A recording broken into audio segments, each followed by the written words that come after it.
What's up, Justin? Working on the sword some more.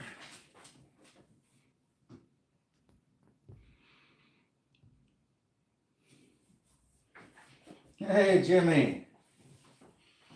Just getting things started up here, but I'm going to be working on my Dragonslayer sword, doing a little plastic welding and finishing touches and such. Trying to make her pretty.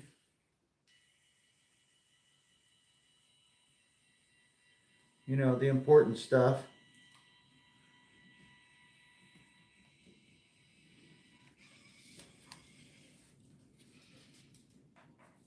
I've got this little 3D printing pen that I'm 3D printing a weld basically at all the joints. Hey, Ron. Just working on my 3D printed sword some more.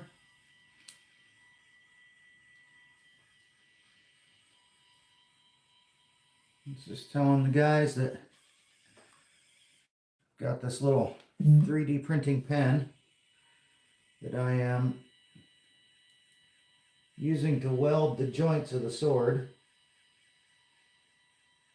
Give it a little extra hold over the glue.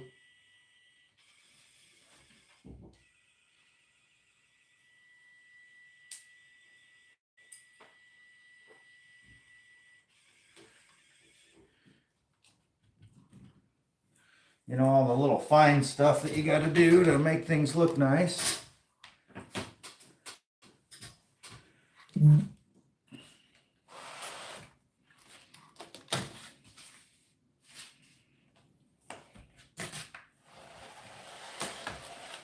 once I get done with my welds, then I'll go through and I'll start grinding everything to make it nice and smooth. I test welded the other side first. This is the second half.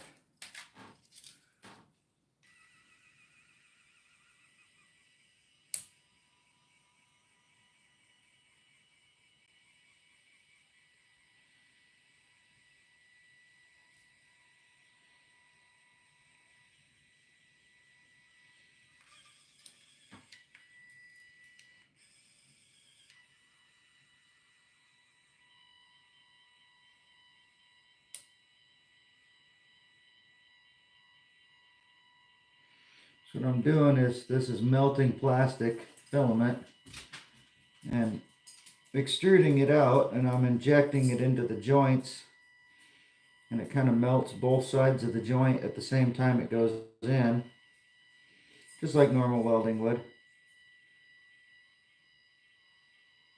It's just a little less precise than normal welding.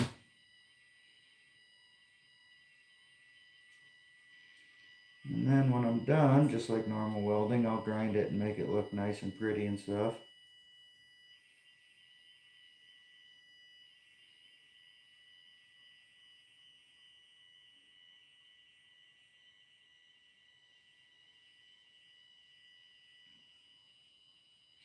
And after I finish this step, the giant sword will basically be done and ready for delivery.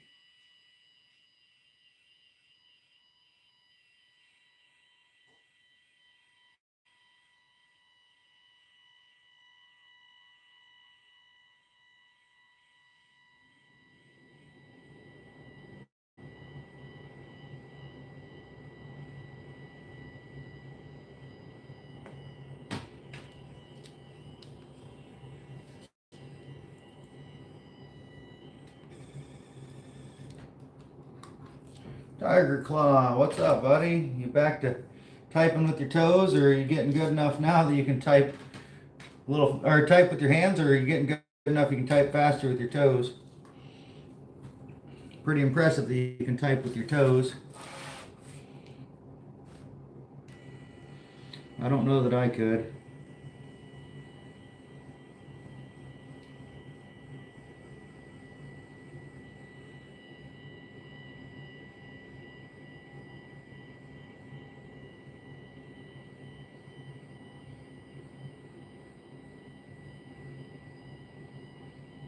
There what's everybody else up to on this lovely Veterans Day?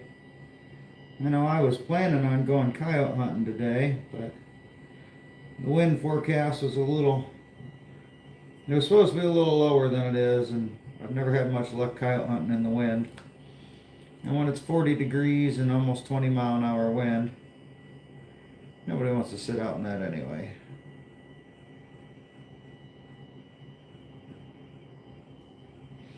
So I decided what better to do than to work on the giant sword.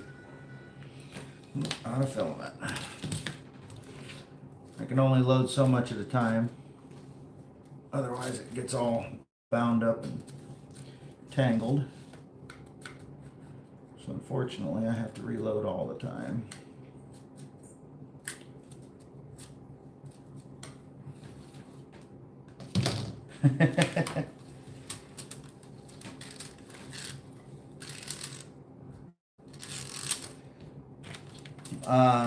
Ron, I actually have the Unnamed from TACCOM that should be showing up tomorrow that I'm super excited to play with. You get to go to see if you get surgery. Well, luckily, or hopefully you don't have to, but sometimes surgery's better because it helps things heal a little quicker. So regardless of if you need surgery or not, hopefully you get to healing up quick. I know my mom broke her wrist early this year, and they said if you don't have surgery, you'll never have as good a use again, but she broke it pretty bad, so she decided to go have the surgery done, and she healed up in no time. She was fishing with me in 2 weeks. Might have been a little quicker than she was supposed to, but I wasn't going to complain. I'm no doctor.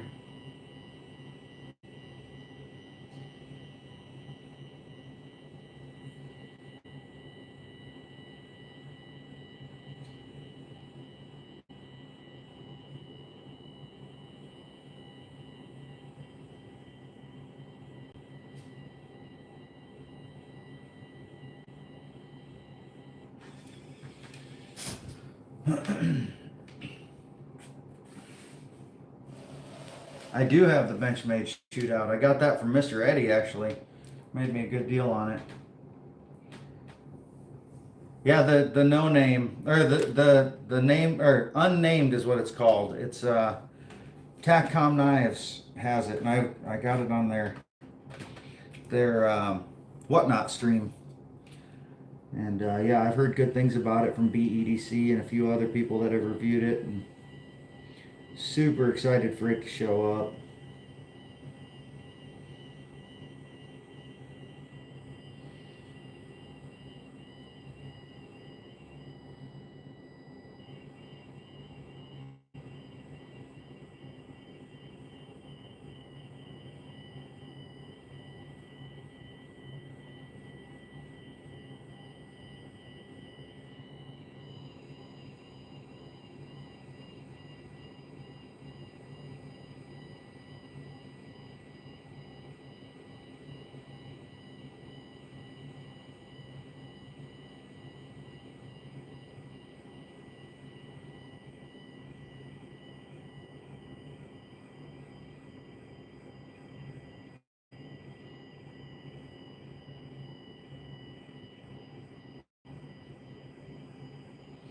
Sorry, I'm not super talkative. This takes a little bit of concentration just to get it just right.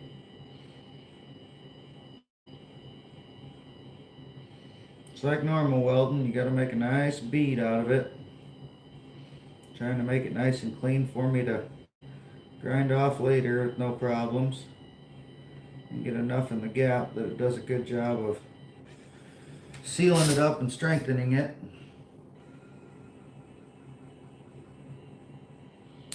Making it so I will be able to grind it easily later and make it a little more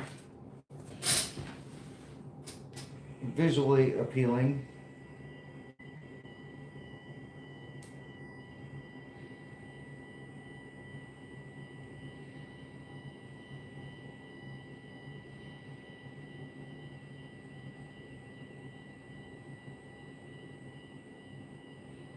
This whole plastic welding thing's a new thing to me. I got this 3D pen a while ago thinking I was going to try some shit with it. And it's kind of not really something that's easy to create things with, but then I got this idea that maybe I could use it to weld, and I did some test pieces with it, and boy, those plastic welds get pretty damn strong.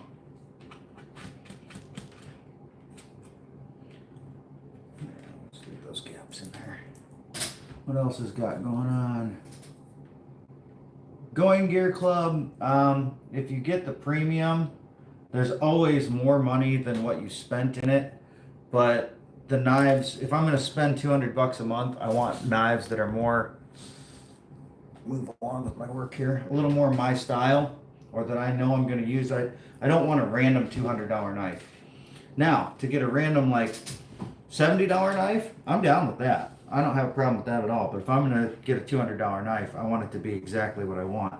My original plan was to just sell the stuff I didn't want. And it just, trying to sell it and trying to kind of recoup your money a little bit is not easy. So I just said screw it, and I downgraded to the standard level instead of the premium. And I've only been in the standard level 1 month, but I'm actually happy that I went standard that month, because the premium knife, sure, it was a $200 knife, but it was a $200 fixie that I have no interest in. So it would have been another one of those months where I was like, not for me. So yeah, it just depends on what you want. Like I said, for the premium, it just wasn't my thing, because there was too many things I was getting that I just don't care for or wouldn't use. I may be a collector, but I also use all my stuff. Every knife that I have kind of gets rotated into my carry. And yeah, I want to have stuff that I'm going to use and I'm going to enjoy, but don't get me wrong, some of the premium stuff I have really enjoyed and I carry it all the time, but some of it I'm not a big fan of and don't see myself using. So it just wasn't worth it to me. Everything I have, I pay for. I don't have any deals or anything like that. I don't contact companies. I literally just have a channel for getting to know folks and doing things like this where I can meet new people and chat with people and whatnot. And you know, I don't need to get free knives or whatever. Honestly, Shay, I don't even know Berserk, but my tattoo artist's son is a big fan, and we're trading a tattoo for this.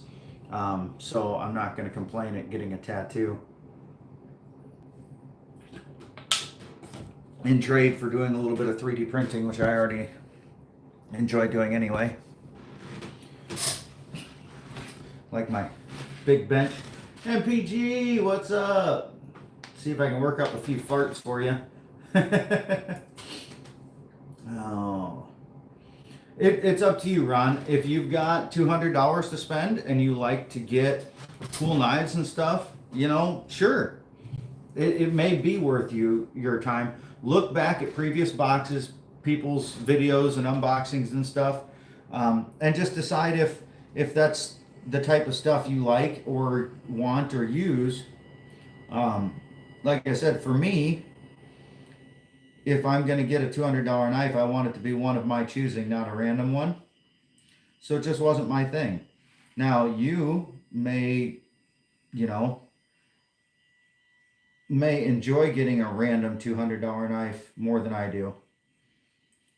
But if I'm going to spend that money, I'm the type that would like to know exactly what's coming. Plus the 60 or 70 bucks a month, whatever it is, for the other box, the standard box. I don't even notice that's gone. It's just one less knife I buy, and I'm getting at least one knife and usually some other cool stuff with it for that price. So I'm all right with that. Yeah, look in the past boxes and stuff. There's a lot of people doing unboxings and things. And just see if there's see if the stuff that's in the premium is up your up your alley. Everything was nice. Don't get me wrong. It's just some of it wasn't my cup of tea, my style. The Spyderco PM2 that I got, I did a trade because I'm just not I wasn't a big fan of it. The Concept Pelican, I ended up selling that. I wasn't a big fan of that one. It's a frame lock, and the frame lock, the way it was set up, it was almost hard to fire because I had trouble not depressing the frame lock while I was firing it because the rest of the handle scale was so narrow. The Benchmade Mini tagged out. I tried to sell, but for some reason nobody wanted it. It's a $200 knife, and I had it listed for as low as $130. And when nobody bought it, I said, well, screw it. It's worth $130 to me. Whether it's perfect for me or not, I'll put a use to it. And so I did. And yeah, it went through field dressing and deboning a deer beautifully. I love that knife now. It just wasn't my cup of tea originally.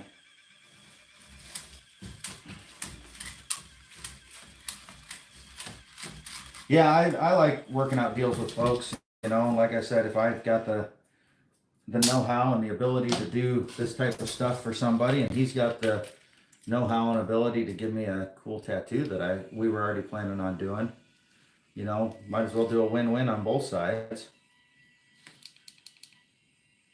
Up my temperature a little bit. She's getting a little sticky on me. So yeah, we just decided he said something about really wanting one, and he'd been looking on like Etsy and stuff. And I said, well, let me just see what's out there and see if it's something that I could print. And he said, all right, do some looking. And I found it, and I told him what I kind of had planned and stuff. And he said, I'll tell you what, he goes, that tattoo you've got scheduled with me, if you can do that like you say you can, I'll do that for free. And I was like, hell yeah. Yes, the Ace Riv was a great one, but for $200, would I normally buy a knife that small? Probably not. The Iona V2, on the other hand, that one is right up my alley. I absolutely love that knife. And I probably would have never known about it if it wasn't for that Going Gear Club. The Riv I still carry. It's actually about a perfect fifth pocket knife. It's small enough I can squeeze it in that fifth pocket and not think anything of it. But if it were me buying a knife, would I buy a $200 knife that's that small? Probably not, because it's just not my style. Some of the other stuff, though, there was a month that the standard item was a freaking slingshot. I would not have been happy that month. But there's other months that, the standard item was the QSP Ripley. And we got it, almost 2 weeks before it was even released. That was super cool. I love that knife. And the fact that we got it before it was even out for sale, way cool. But that was in the standard box. That wasn't even in the premium. I'll always take a $75 knife for the price of the box anytime.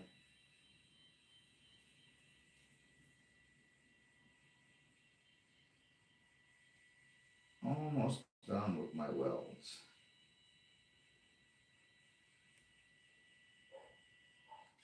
All right, flip her over.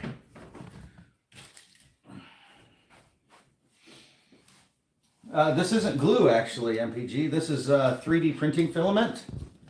It's the same stuff that I use to print the rest of the sword, the exact same filament. And this is a little 3D pen. They say that you can like build things out of it and stuff, but it's not easy. Like it comes out so fast that they're building something, like actually building something would be super difficult. But it's a unique idea, and I can use it for things like this where I'm plastic welding and really fortifying these joints. more than just the glue itself can do. Because yeah, this thing is super heavy, and it's got a metal rod running through the center of it to help support that weight. But yeah, the fact that it's the exact same too, it matches perfectly. So it'll make it look that much nicer in the end too.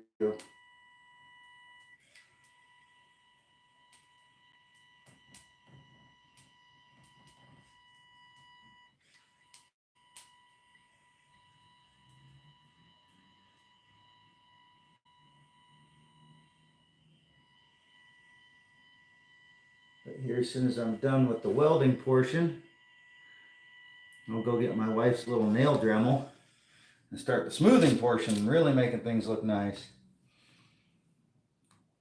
Yeah, the standard and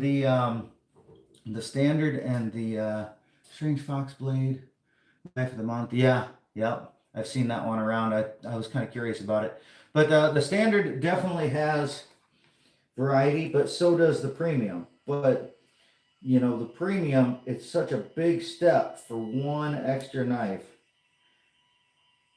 Going from, what is it, $60 up to $200.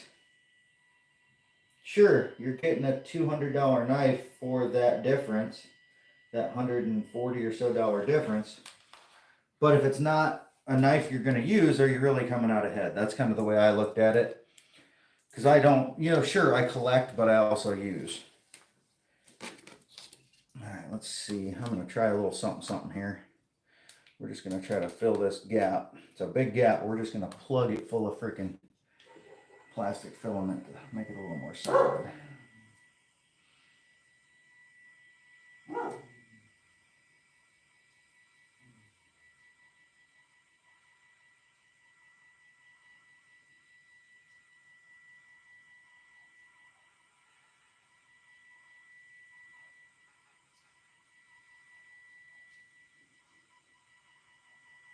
But yeah, to each their own for sure. Go and watch people's unboxing videos and stuff, and just see if it's something that you would use or want in that premium. If that premium knife is worth that extra money to you.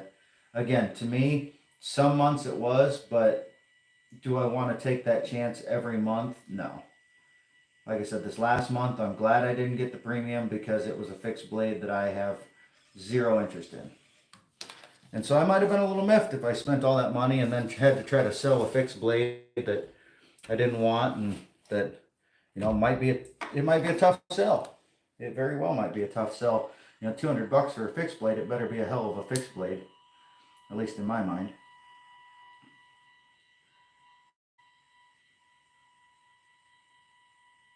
We're just jamming this sucker full of plastic.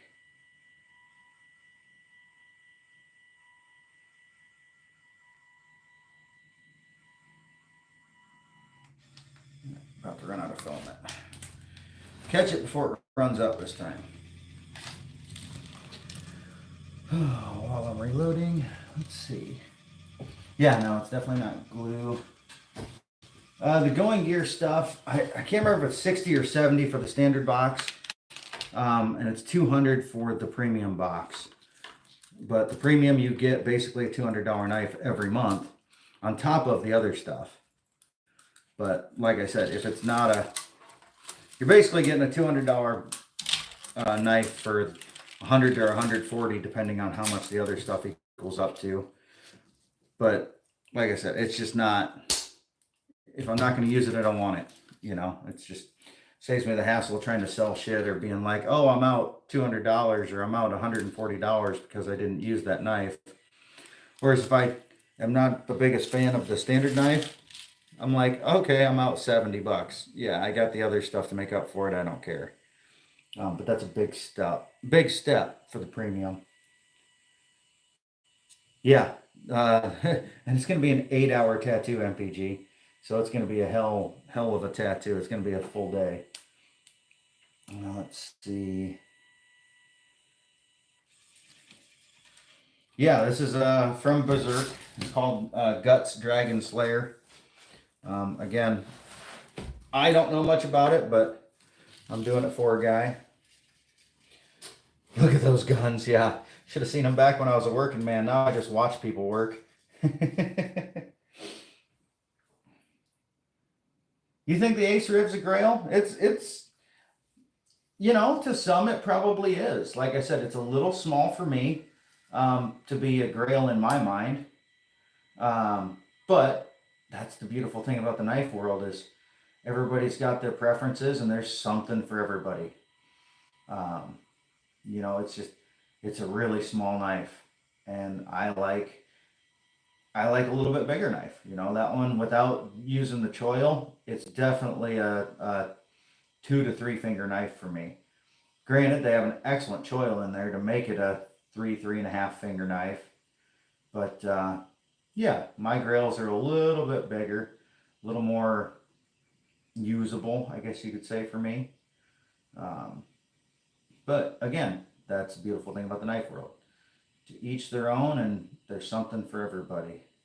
If you can't find something that suits your fancy in the knife world, you aren't looking hard enough, especially with the internet and all that. I could see back in the day, you know, being a little harder to find something you like, but now you got no excuse. You can't find a knife that you like, you need to learn some stuff, I guess. I don't know. It just seems like it'd be impossible to never find something that you really like. All right. I think we're done with the welding portion. Now it's the fine tuning and grinding portion. So let me unload my filament from this guy. Sun's out, guns out. It is sunny here. It's just cold and windy. It's in the 40s outside. Ron, it's either $60 a month or $70 a month for the standard, and $200 a month for the premium. Yeah, if you go and watch people's videos, you can find out all kinds of shit.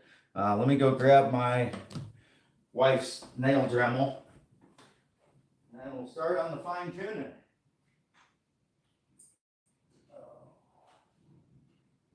Luckily, she's a beauty nut, and she has all this fun stuff, and she lets me use it. Little diamond heads.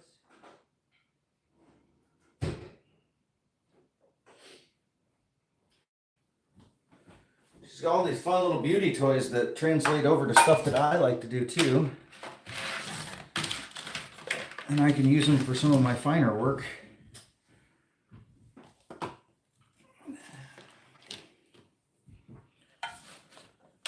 So it's a win-win for everybody.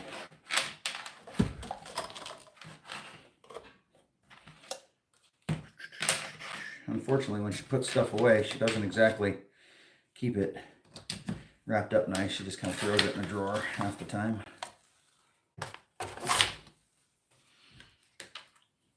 Oh, what head do I want to use? Let's use that one. Yeah, I think that one.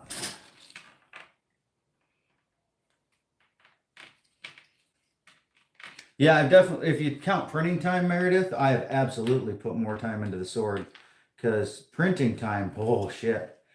You know, each one of these sections were anywhere from 3 days to, you know, the really tiny ones were nothing, but the big ones were like 3 days.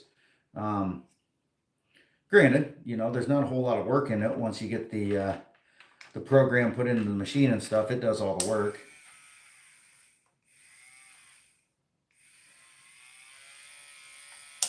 So, let's see. Yeah, it's $60. That's right.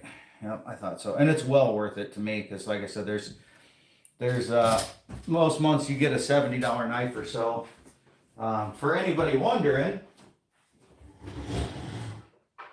this is the Giant Mouse Ace Riv that Jimmy was talking about. And it's a really nice knife. But it's just, you know, it's a maybe 3-finger grip if I'm not using the choil. I got to really get up into the choil, and then it's kind of a 3.5.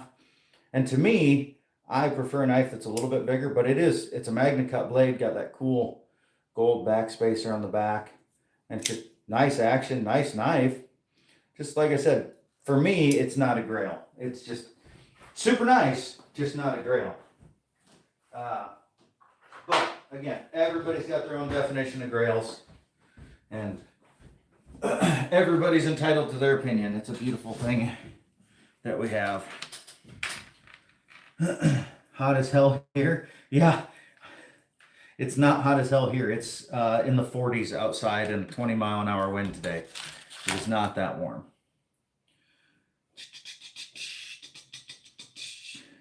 60 standard. I'll have to look up your whalers.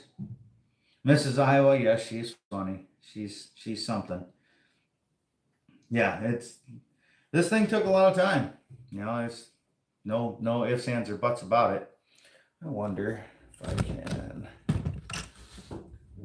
I got this fancy dancy tripod that I actually use for other stuff, but it translates well to this. I actually got it for when I'm out shooting and stuff to put my spotting scope on. Make things a little bit closer for you so you can see a little bit better. The Spyderco Bug. I saw that. I was breezing through. I didn't have time to watch anything, but I saw that when your live popped up. You were actually holding it right when I popped in and out. Hey Chris, how's it going? But again, I'm not a small knife guy, and for the price of Spyderco's, they got to be something pretty special for me, because I'm just not a. For that price, they better be really, really nice, because otherwise they just don't do it for me.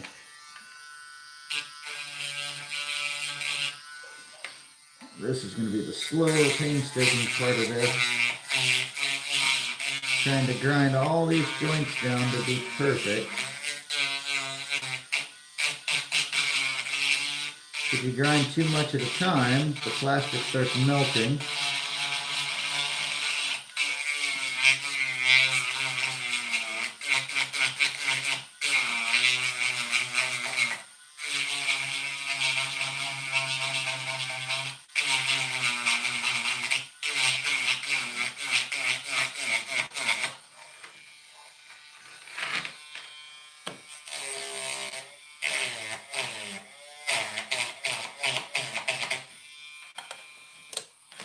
Switch the direction.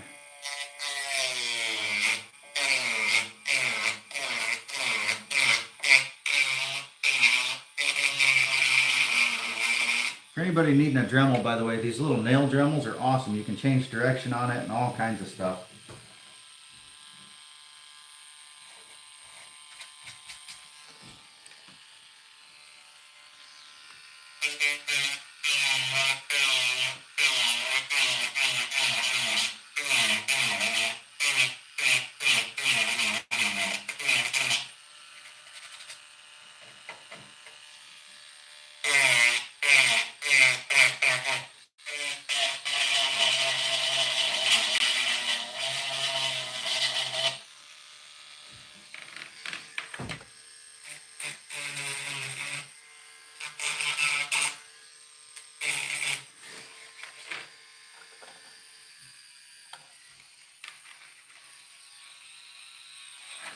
Yeah, and yes, it is true. And I ended up not sending it back. I had an Omega spring here.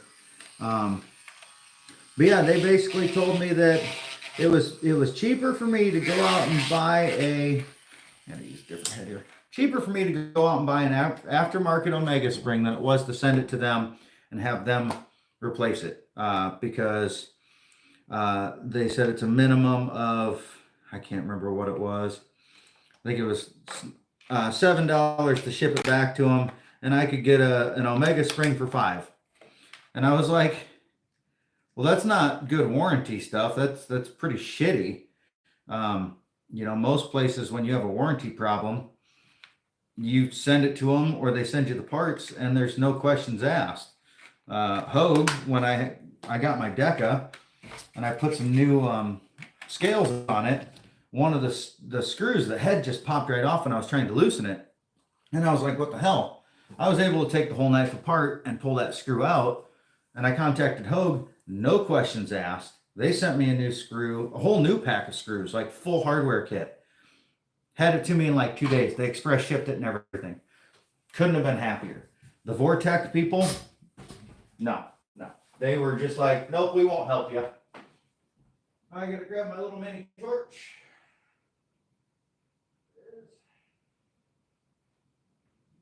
So yeah, I will never deal with Vortex knives again. Vortek, Vortex knives. No way will I ever deal with them again. The real McCoy guy, he was super helpful though. I don't know if anybody saw that video, but he actually sent me a replacement knife, which was really nice of him. Yeah, real McCoy cutlery on whatnot, but he was super cool. He actually said he won't carry that particular model again. He's had luck with their liner locks and stuff, and that's the first time he carried their crossbar lock. But he said he won't carry that model anymore if they won't stand behind it. But no, he was super cool. Actually, I had quite a few conversations with him. Sent him the video, and he was super appreciative.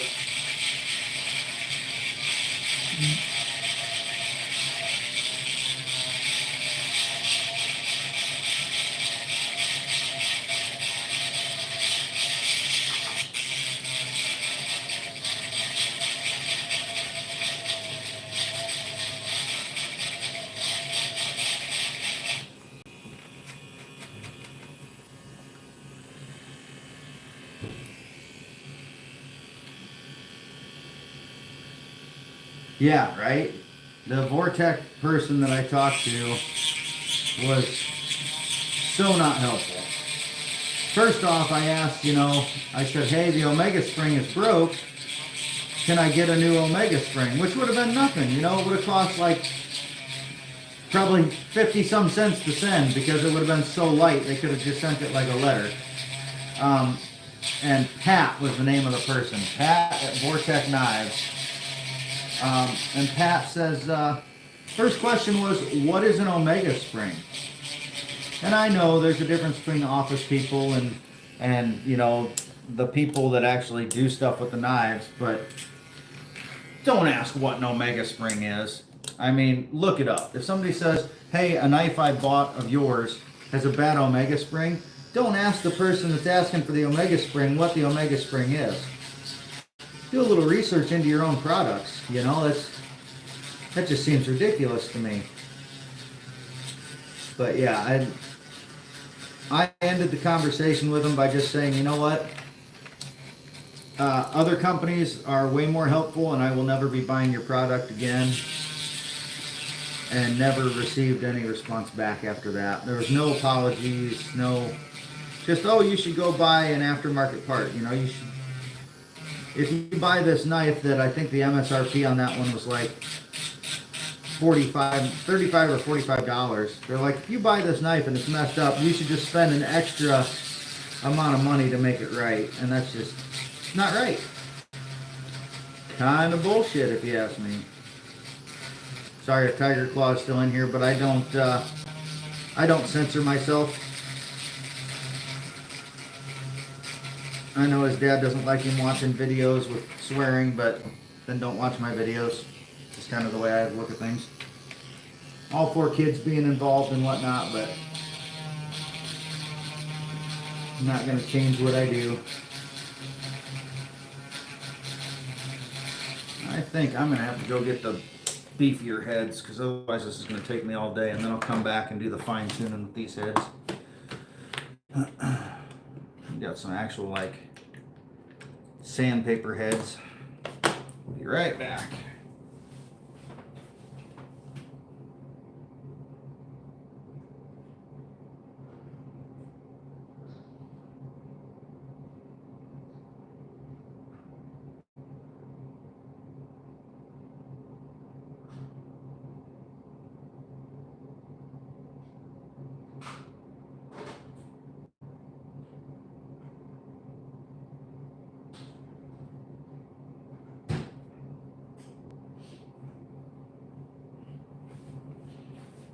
buffing head here I'm going to try too. This is actually one that came for a dog's nails.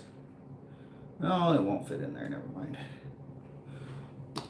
Might have to pull out a different Dremel for that one if I need it. We got it for our dog's nails, and never really use it for that.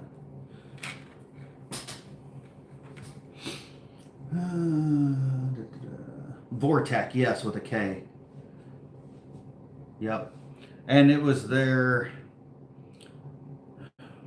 Focus model, I think, or something like that. Focal. The Vortec Focal, maybe. It's the only crossbar lock I think they have, but Smith & Wesson. Yeah.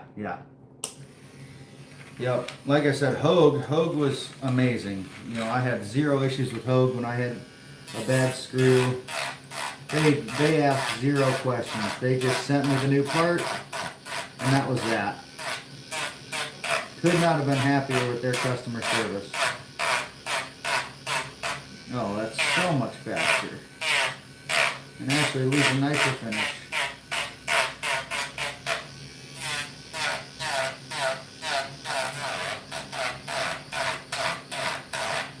Gotta be gentle, not too overzealous.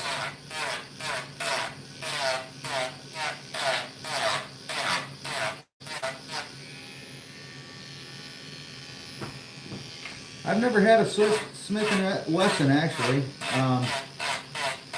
Never heard a whole lot of bad stuff about them, but I actually have a few Tauruses, and I love my Taurus 9mm. I have had zero issues with them. A lot of people give Taurus a bad name, but they have a bad past, but they recently picked it up in the last probably 10 years. And they have a hell of a lineup now.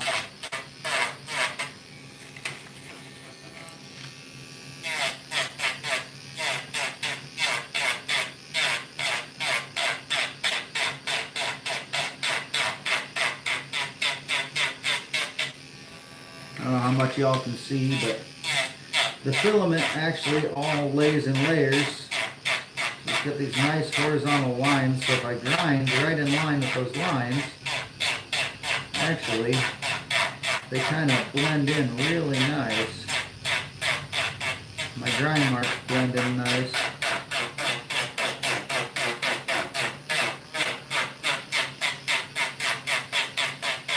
It's a real slick looking joint there.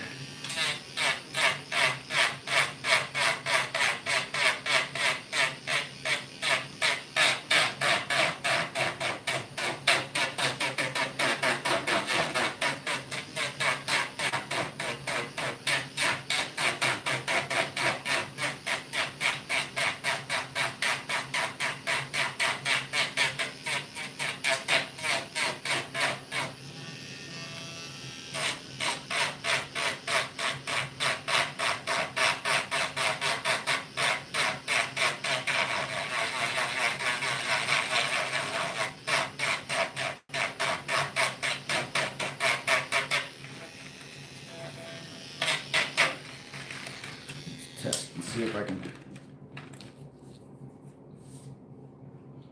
Customer service is shit for a Smith & Wesson these days.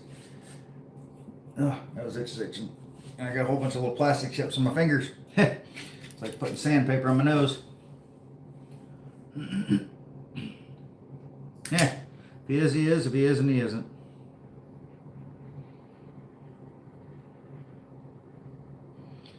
Yeah, like I said, I haven't had any Smith. Actually, I take that back. I don't have any Smith & Wesson pistols. I have a Smith & Wesson AR, which I've had zero problems with. I actually love that thing. That's my typical coyote hunting gun.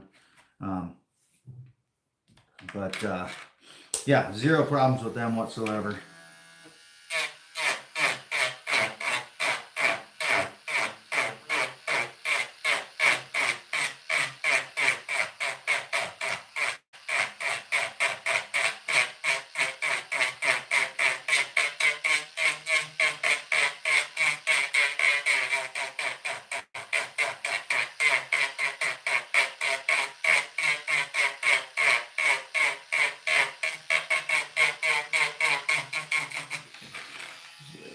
fun stuff gets. All these little pocketed areas, trying to match all the angles.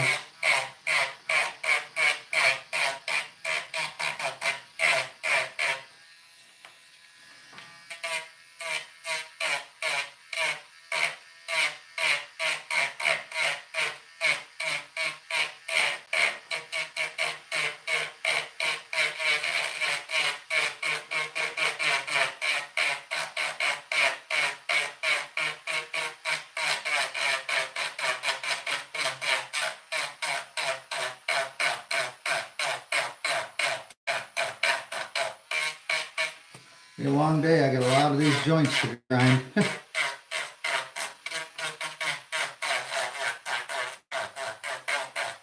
But I figured, why not have my friends with me?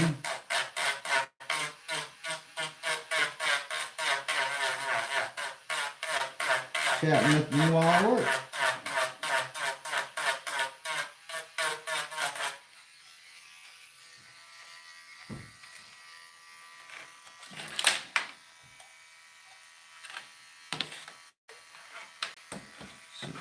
Move this so I'm not fighting my cord so much.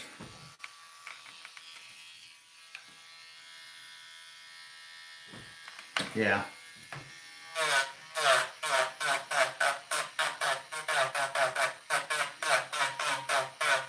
Well, for anybody that doesn't know, I'm actually a construction inspector, so quality control is kind of my thing. Only it's a little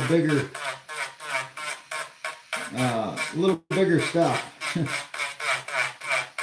When we're building roads and putting in sewer lines, water mains, things like that, building bridges, I get to do the quality control for all of that.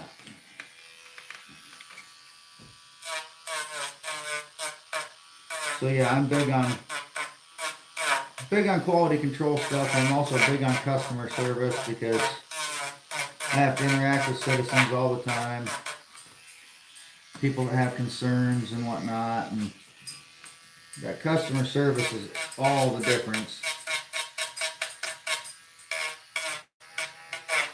Because even if your quality control misses stuff, you got to be willing to make up for it. I hold all my contractors very accountable. When they mess something up, they got to fix it. They don't always like me for it. But hey, I get to be a professional asshole. And who doesn't want to have that job, right?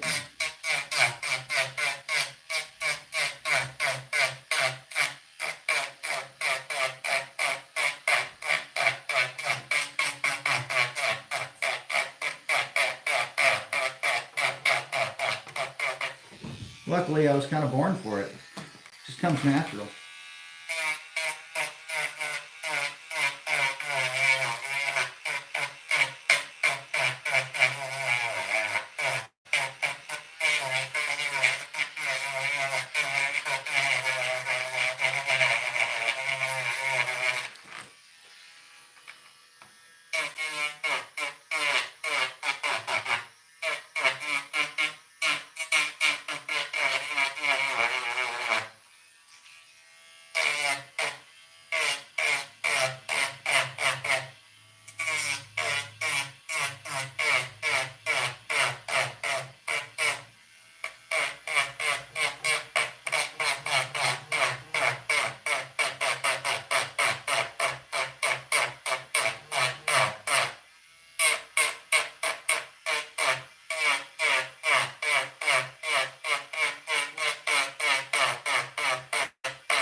Anybody seen Mad Yako pop in yet? Yeah, grinding perfection.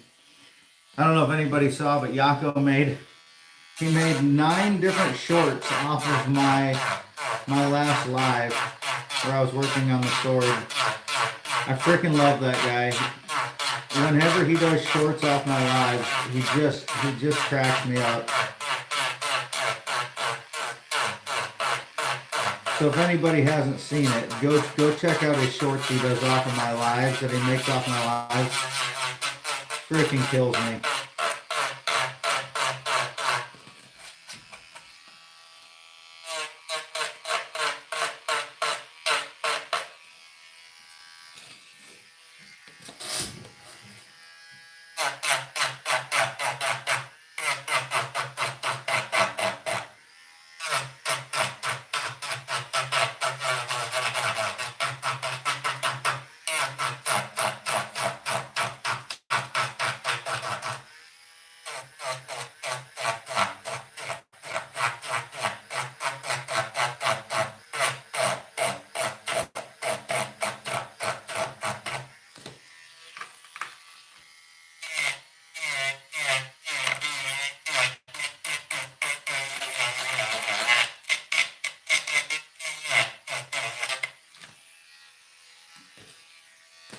Robo, what's up, brother?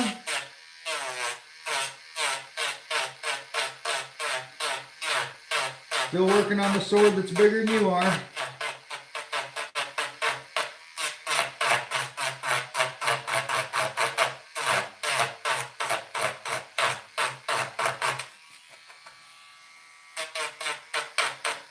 I think that's what we determined last time, wasn't it?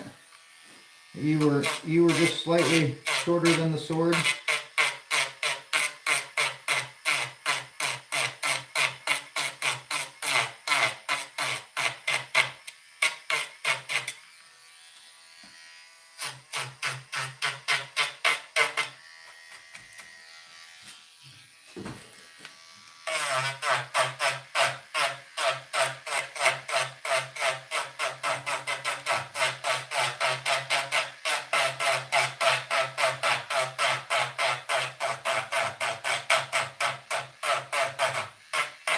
So now instead of sandpaper, you get to hear this little nail Dremel grinding on things. I think it was Fook that couldn't handle the sound of the sanding last time.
There we go. I think that's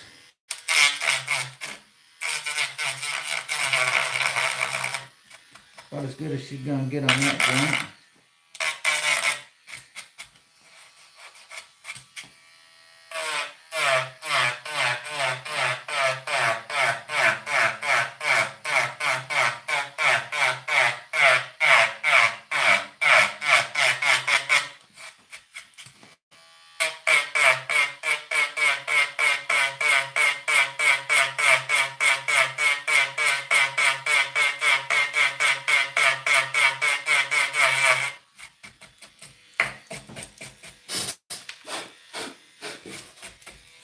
All right, let's see if we can smooth that out, and then we'll check the work.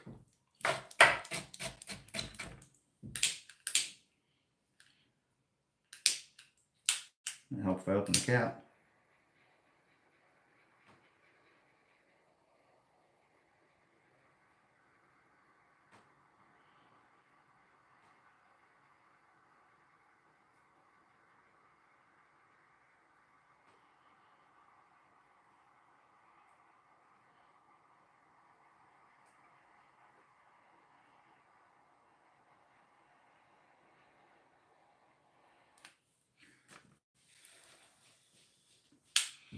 Let that cool for a second.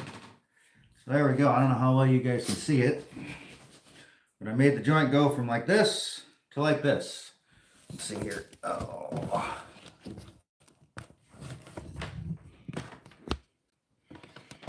So yeah, there's my first welded joint, welded and finished. That's what it used to look like. And before, it was just an open gap. So I'd say she's coming along nicely so far. Get her put back into place. Ah, you don't want to see me. Nobody wants to see my ugly mug. Huh. All right, let's see. You're bigger. Oh, that's right. That's right.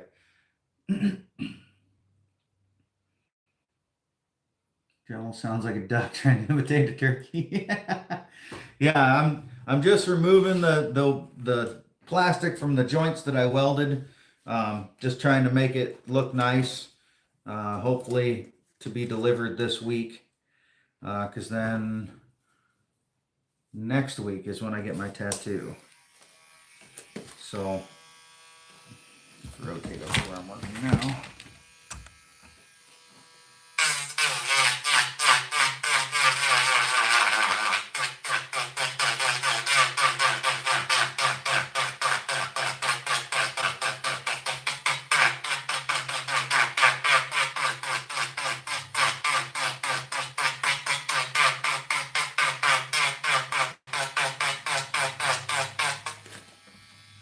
Checking to see if I got to re-weld the spot here. I got a little gap I'm checking on.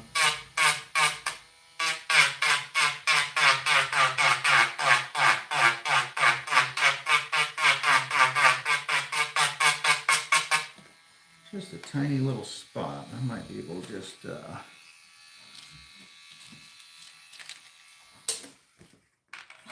instead of getting the whole welder going again, see if we can just dab a little bit of filament into that hole. Scissors, there's my scissors. Hey, I just got a package.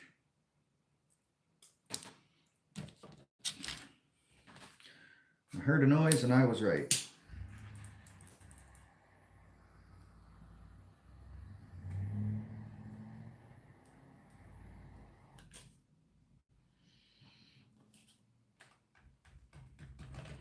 Smash that filament in there, fill that gap.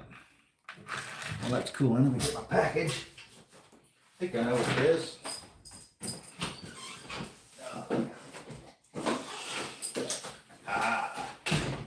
No knives today, but knife-related stuff.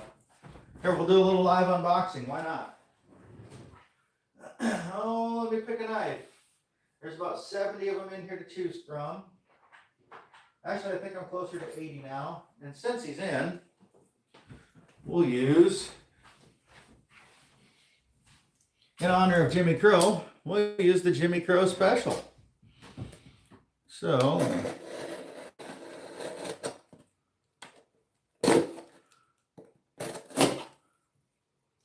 the custom Jimmy Crow knife. Love this thing. Carry it all the time.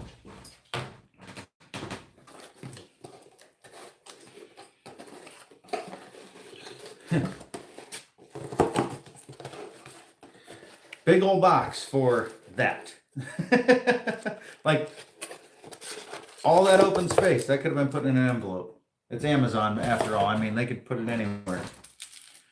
But this is some compounds. I bought a new strop recently and I didn't have any compound. If Kenman decides to stop in, he was with me when I got my strop up at the Twin City Knife Show. But this is just some Hutzel's polishing compounds or stropping compounds. Ones that are super fine. Let's see, the green is 5 to 7 micron, which is 4,500 to 2,800 grit. And the white is 25 to 28 micron, which is 800 to 750 grit. So it's got a more of a coarse and a fine. So since my strop is on a wooden handle, I'll get it so that y'all know what I'm talking about. Not that anybody in this group doesn't know what I'm talking about, but since this strop has two sides, I'm gonna do one in the fine and one in the coarse so that I can have both in the same thing. This is Knife Dog's strop. I mean, it's like any other strop, but I got it at the Twin Cities Knife Show for like 25, 30 bucks. Not gonna complain. I didn't have a big strop. I only had a little bitty one that came on my work sharp field sharpener. Little preloaded strop, and I wanted something that I could do a little bigger blades on easily. So picked that up, and now I got myself some compound to go with it. Oh, I got a little plastic shaving stuck to my computer. I have to clean that all off when I'm done. Let's see here, accidentally bumped myself out of stuff. There we go. Now we're back in business. Let's go back to doing some grinding. Keep this baby going. Lots of work to do, lots of joints to grind. Get her all fine-tuned here.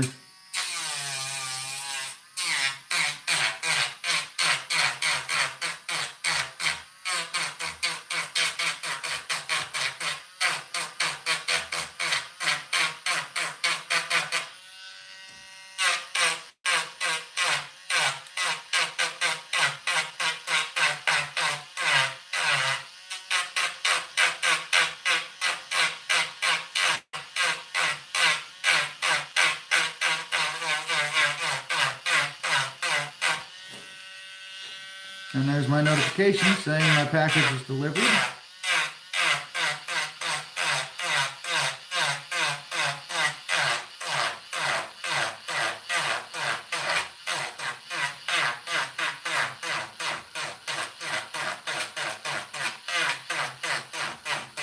Ooh, that was a hot piece of plastic on the side of the face. Probably should be wearing safety glasses for this, you know. I think the safety squints will do me just fine.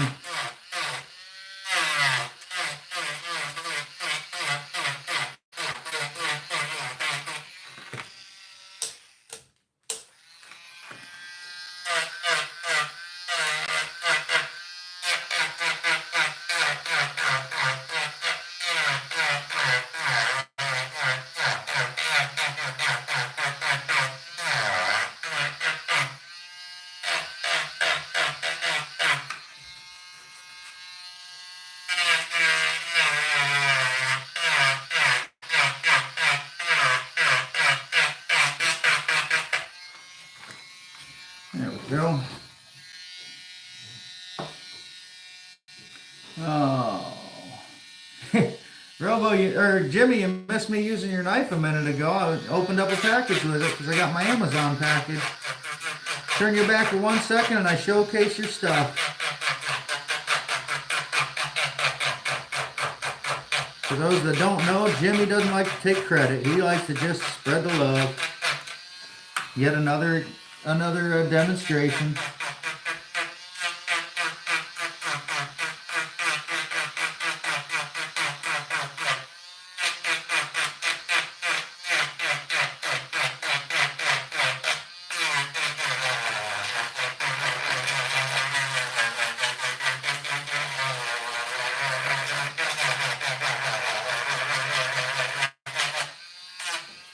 Now we got the tight little corner here.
DMI guy, yeah, it can be a dump here in Iowa, but if you don't like it, don't live here.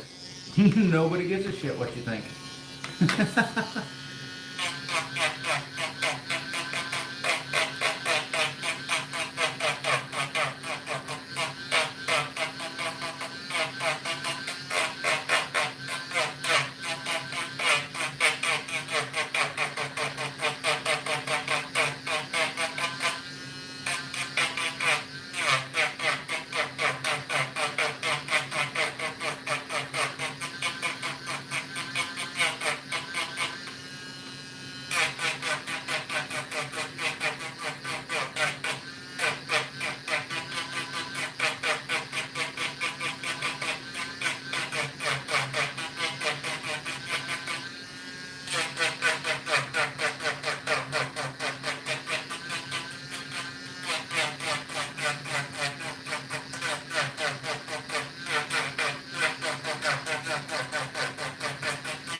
Hey Jimmy, good seeing you.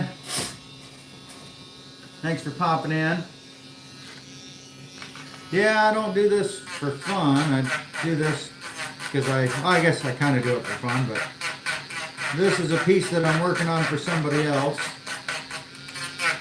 We got a nice little trade going on. Just smoothing out the welds between the joints in this giant sword that I built. It's got 9 sections to the blade, and it is a total of 6 foot 7 inches long. So I'm smoothing out all the plastic welded joints to make it look real nice for the guy that I made it for.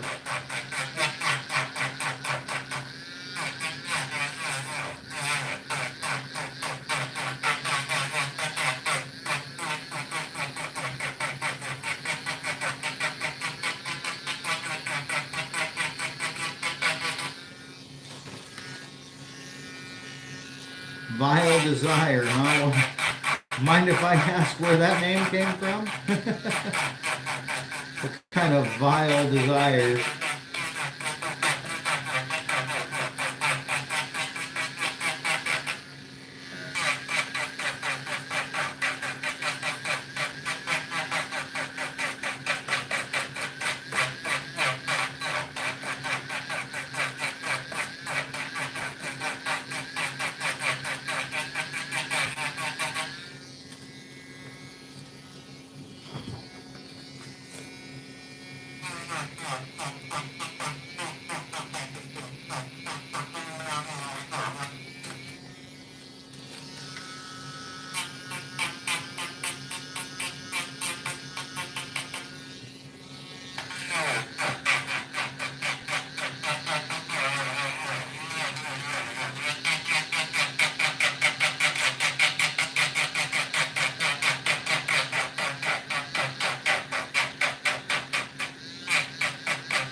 Alright, that joint looks done.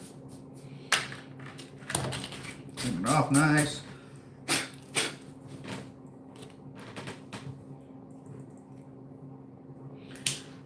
Give her a little smooth out.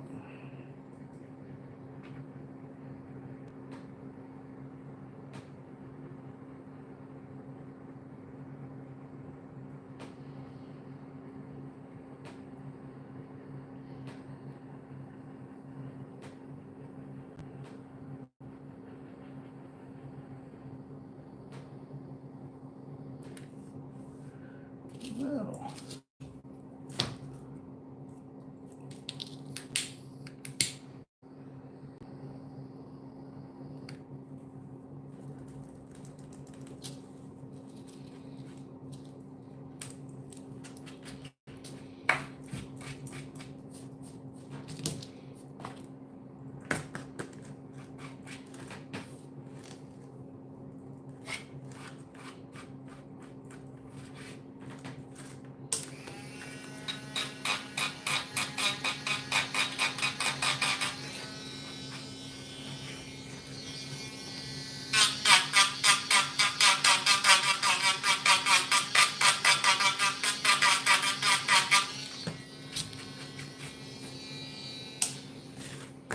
Alright, on to the next one.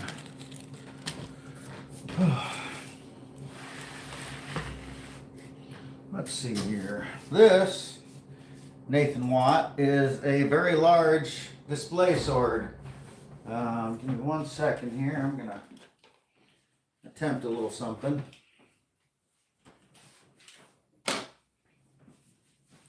See if I can't move things around, make things go a little closer, so y'all can see a little better what exactly is going on. Bear with me. We're going to do some little swapping here.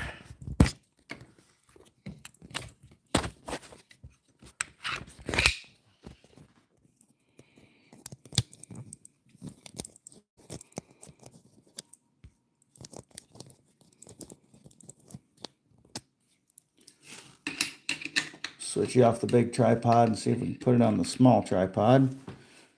While I got it up, this is what we're working on. It is a 6 foot 7-inch long 3D printed display sword that I'm working on for a friend.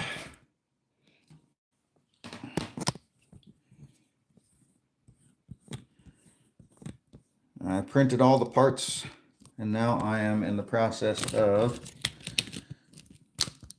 doing the finishing touches, plastic welding, shit like that. If I can keep my tripod standing. I don't know if this little guy wants to hold that much weight. There we go. Now you can actually see the joint I'm working on a little closer.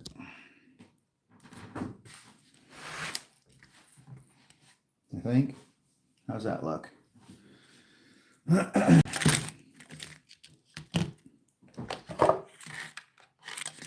See the progress in the making.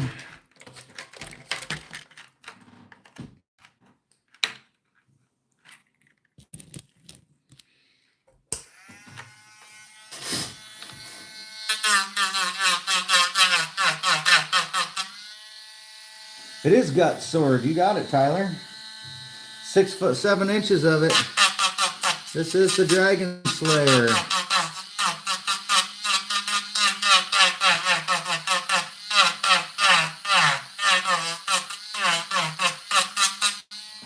The blade is 9 sections long. I had to break it down into 9 separate pieces to print it.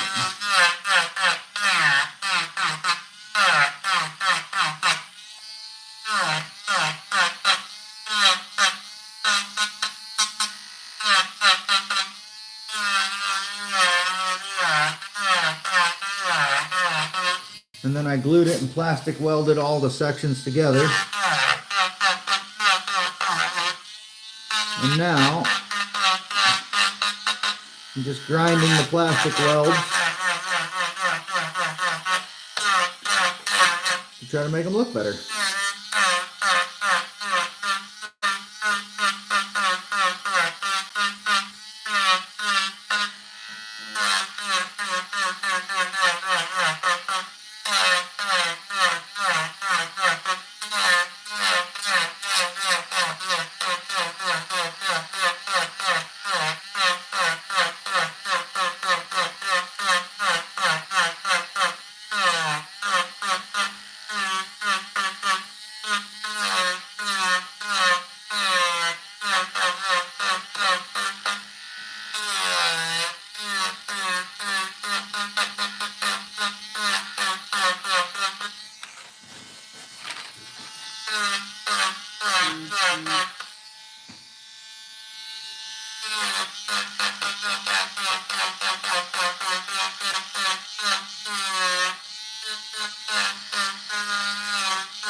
Hey, laid off feet, nameless. What's going on, guys?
joint pretty much done.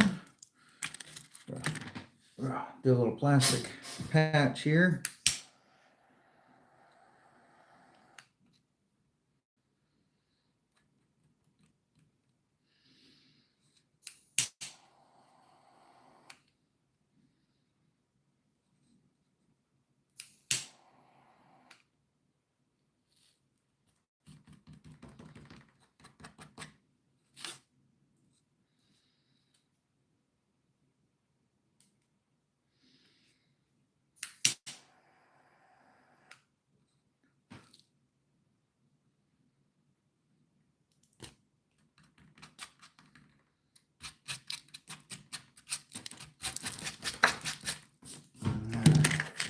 Touch that up just a hair. There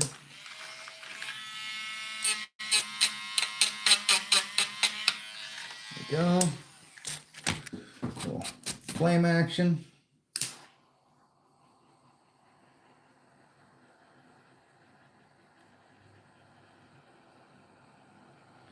Knock down the high spots.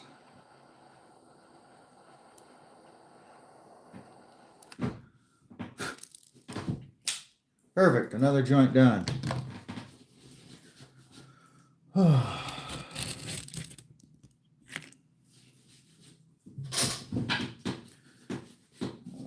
Take a break for a minute. Oh, stretch the old legs, walk around for a minute, get a drink. Be right back, folks.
MPG is still there. Got a little something to make you jealous. Oh, some nice fresh deer sticks with pepper jack cheese. Beautiful snack.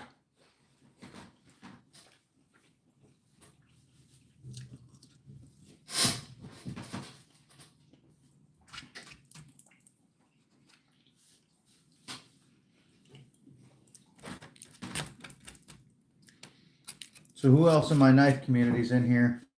there she is. Yep, got my deer sticks back from the locker the other day. And yeah, they're good. Little pepper jack cheese in these. It'll be my lunch today.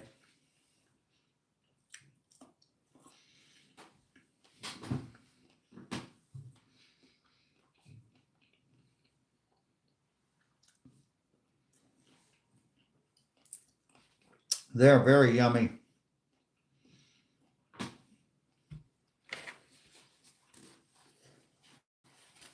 MPG, shoot me a message on Insta.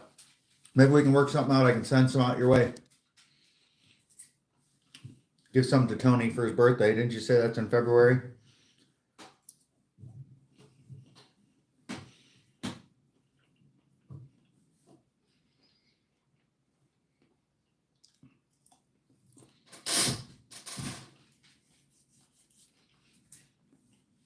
With any luck, we'll get probably hopefully another 2 deer yet this year, but at least 1. Might even be able to get 3. We got 3 tags left for gun season here in December. Just have to see how it goes. Groundhog Day.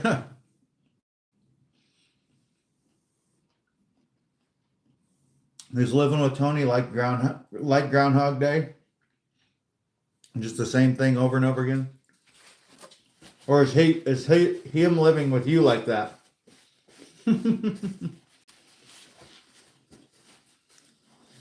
Just burps, farts, and all that good stuff constantly, huh?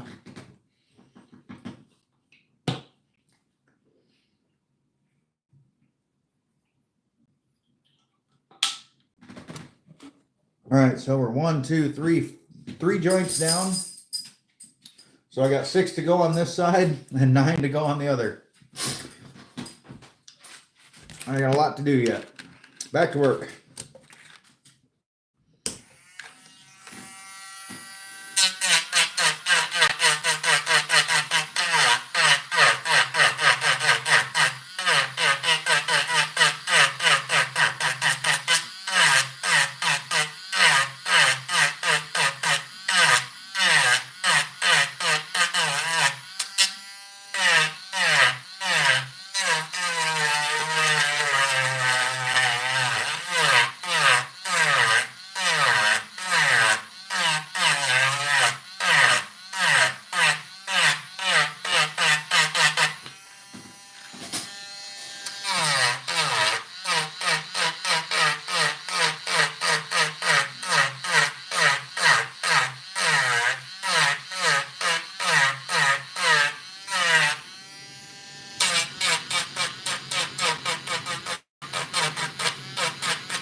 What are you barking at, Spur? What's outside? Dogs are going crazy. Somebody's walking down the sidewalk. Look out. Intruder alert. They're within a half mile of the house.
you back now? Are they not after you after all? Hmm?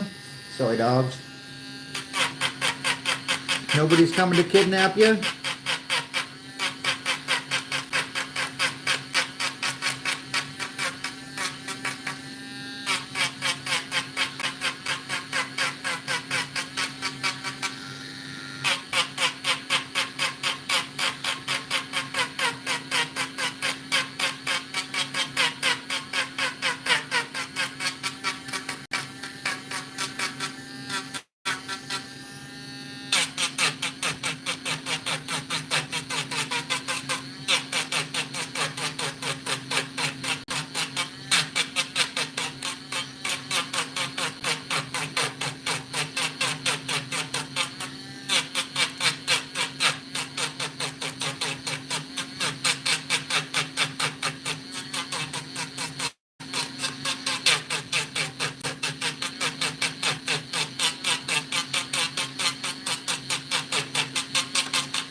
My cat's going off a little bit here. I'll catch you up here in a moment once I finish this joint.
Little touch up on this one.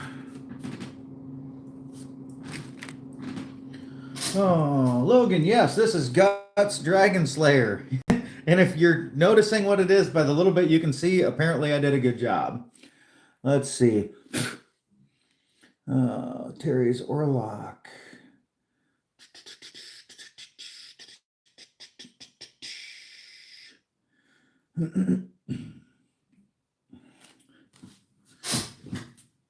So yeah, thank you, Logan. Just you noticing it and knowing what it is tells me I've done good so far. So appreciation all the way.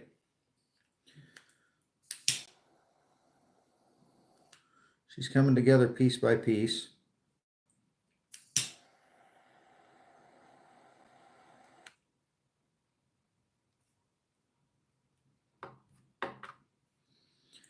Dabbing hot plastic. Making it work. Getting all the strings.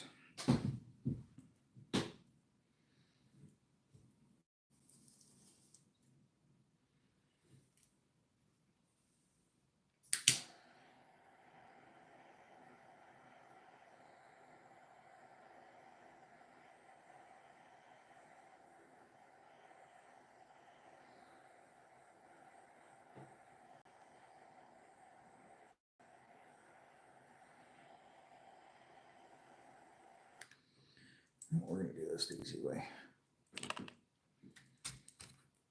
Let's just pull out the old 3D printing pen again.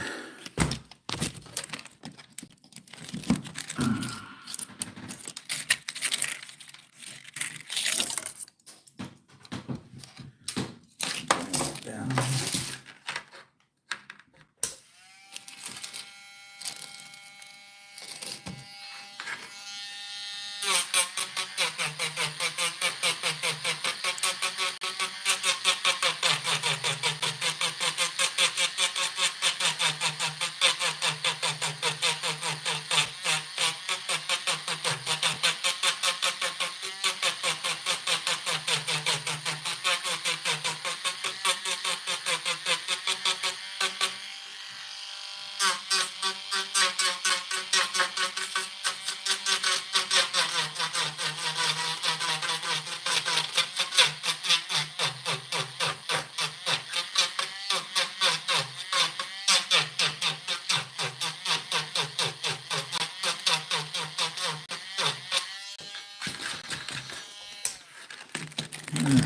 We're going to weld another little section here. Fill in some gaps that I had.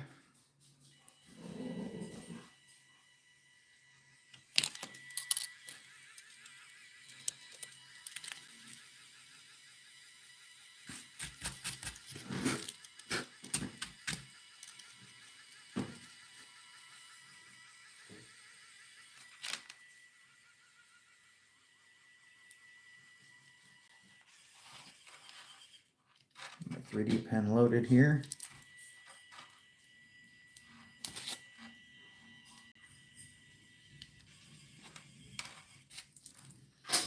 Just lay a nice little bead.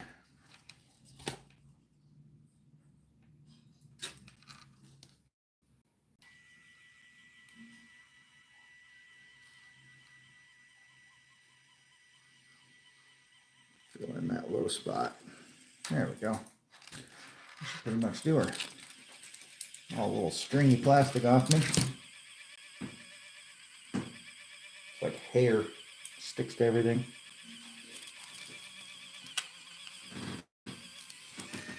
There we go. Like that. Now that I'm done with that again.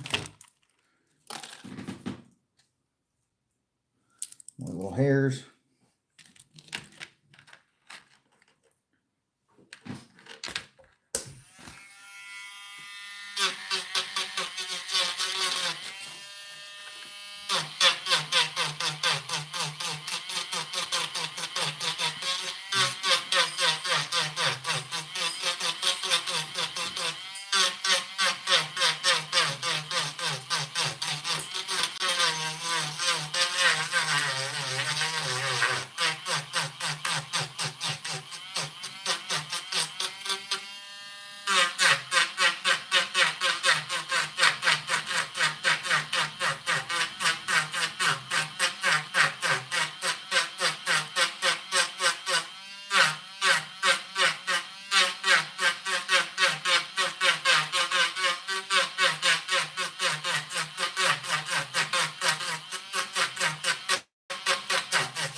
All right.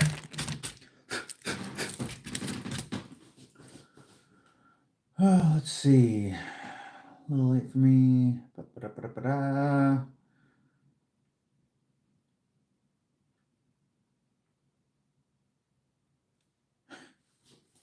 Ah, yes. Knife wish lists. Lord knows I've got a few of those. I'm actually waiting. I've got the Arma 2 from Miguron. I'm waiting for them to re-release the Geddon because it has not been out for a while or available for a while. They did that with the Arma. It sold out, and then they brought out the Arma 2, and I'm hoping they do that with the Geddon because I'd really like to have the pair. That was my original goal. If I don't have to buy it on the secondary, I'd rather not. All right, on to the next joint. A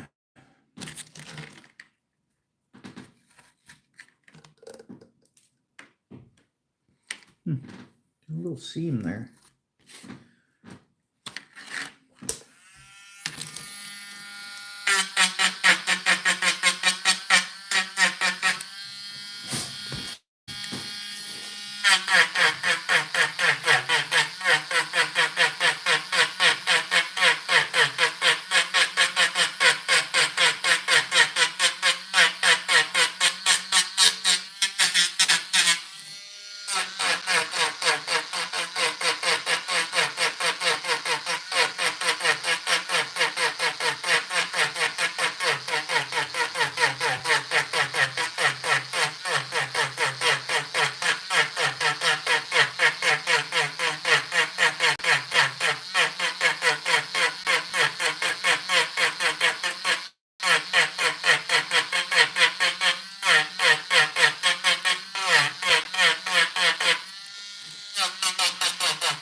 Oh, I gotta switch hands. Hands are getting tired.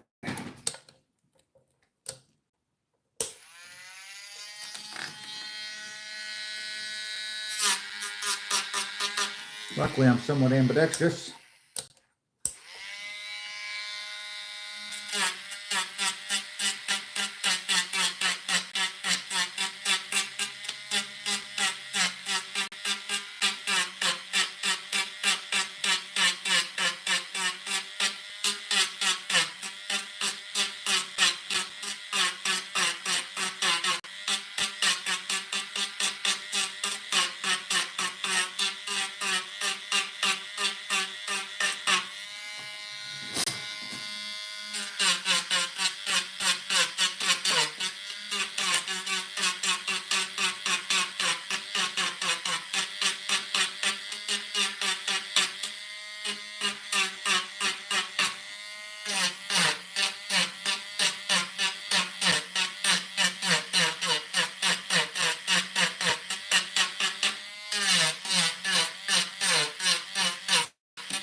One little holder patch.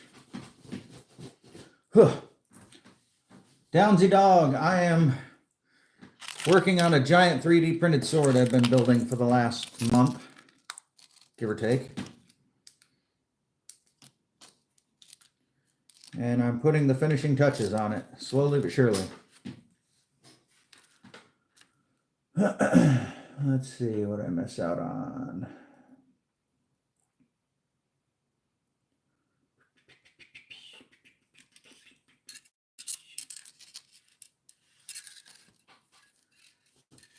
$169 people in here. Holy cow. Watching me fuck around on my day off. I guess we all gotta have something to do. Oh, and then it dropped to 141. That's what I get for talking about it. Every time I look up, it changes drastically. Warm up my 3D pen.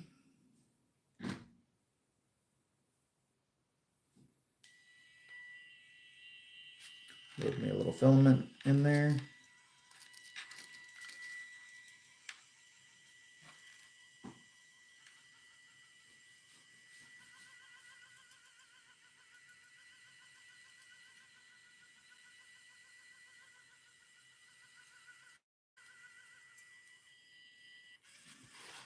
Okay. And just nice and easy, fill the hole.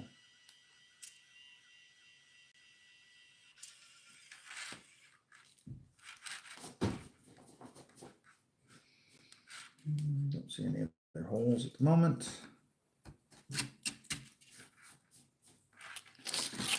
And then unload my filament again. Night's Edge, what's up? Dirty, sweaty, love, and support. What are you up to today, buddy? You working? Yeah, I'm a government worker, so I get the day off today. It's kind of a beautiful thing.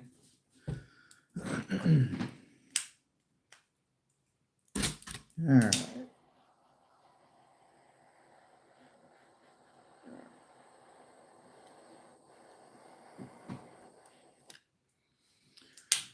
And we grind off the spot that I just welded.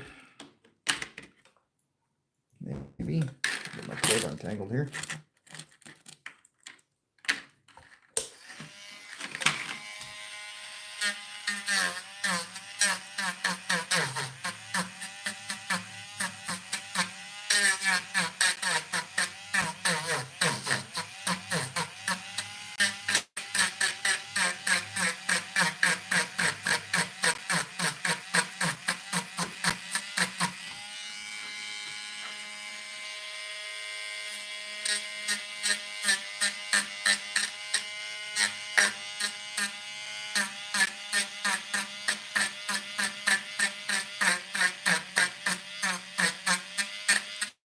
There we go, no more hole.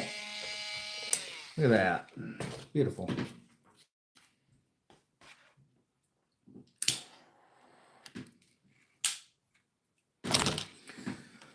All right, 3 more joints on this side. Let's move you guys over. Move over on my bench seat here. I was kind of skeptical of this bench seat on this table when we got it, but now that I got it, I kind of like it. I can move anywhere, do whatever I want. Let's switch that back to the other direction again.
Trying to get a comfortable grip on this son of a bitch.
touch-up to do there. Heat up the 3D pen again.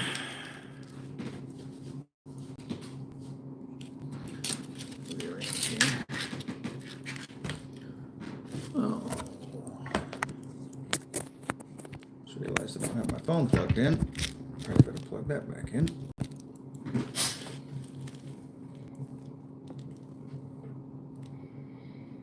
There we go.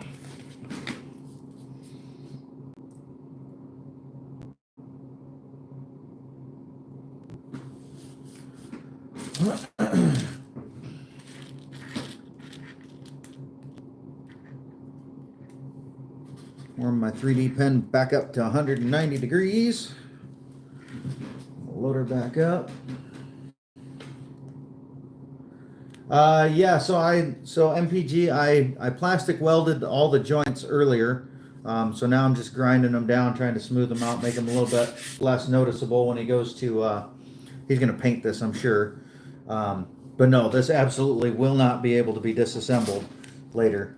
Once I do this plastic welding, it's actually about as strong as the rest of the part, because there's more, the plastic's thicker where I weld it together than the walls are. So yeah, it's pretty solid if I weld it right. So let's just hope all the welds are right.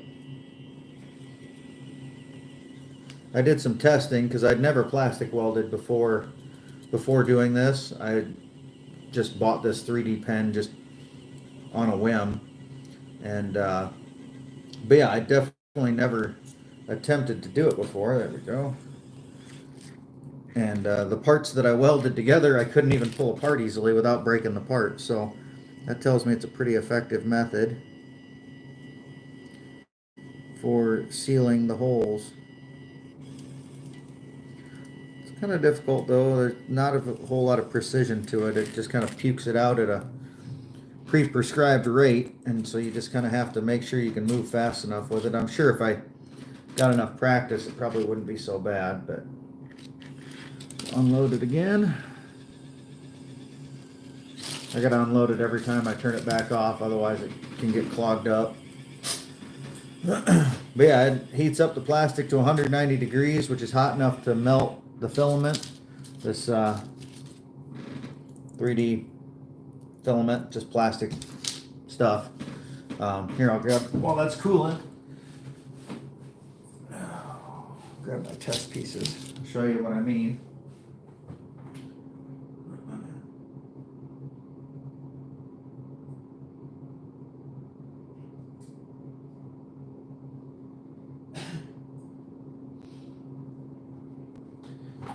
So MPG, these are my test pieces that I did. These are just, I was trying to 3D print a slug back in the day. You can kind of see that's the head of it. That broke because I didn't care anymore. But so these are completely articulated pieces normally. So I glued one, or I welded one side, and I mean that sucker's pretty solid. And then I did the whole thing all the way around, and I mean it's, you can hear the piece cracking because it wants to break before the welds come apart. And then this is two more pieces of another slug I was building that failed, but I just butted them together and then just did a quick bead on both sides. And I mean, that sucker's, I can't, I mean, I'm breaking it trying to pull it apart. So the method that I found is pretty effective, and it's, yeah, impressive to say the least. I couldn't believe how well it worked when I tried it. I was like, holy shit. So now I'll definitely be using it in the future on more projects. None of my projects will probably be as big as this one again. This one's pretty aggressive, but there are a lot of little projects that I do that a piece will break or something like that. A lot of the stuff Mrs. Iowa likes me to do have a lot of fine little pieces to them and fine parts that if something breaks, there's really no way to fix it. But now I can use the exact same filament that I used to build it and weld it back together. So be a pretty handy skill to have. But this is the first project I've ever done where I'm actually like welding pieces together. So it's kind of building my confidence to do more stuff for myself. Like I would have never guessed that I would have been able to do all this shit. But then when my friend asked me to do it, I was like, well, what's the worst that could happen? You know what I mean? The worst that could happen, I guess, would be is I don't get it right. I can't fulfill the promise, and I pay for the tattoo. You know, not that big of a deal. But if I can make it work, you know, win-win. Might as well try.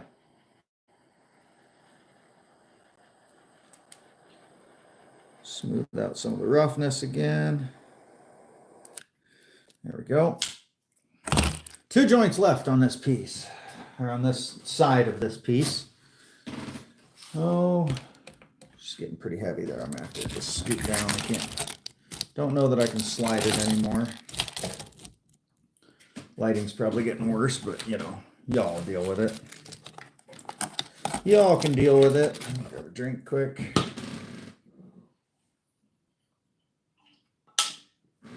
MPG, I need a sticker. I can add you to my cup. I don't know where I'll have room, but I could add you on there. This is kind of my cup of fame, my wall of fame cup. Everybody that sends me stickers that I like, I throw together. Oh, look at that. Robo's back. A new railing for your front porch. That'd be that'd be pretty aggressive, to say the least. Yeah, there's a lot of joints here to Dremel, and in order to make it look good, once I get done with this side, I'll do like a tour of what it looks like before and what it looks like after, and you'll see why I'm doing what I'm doing, because it really does make a big difference in the looks.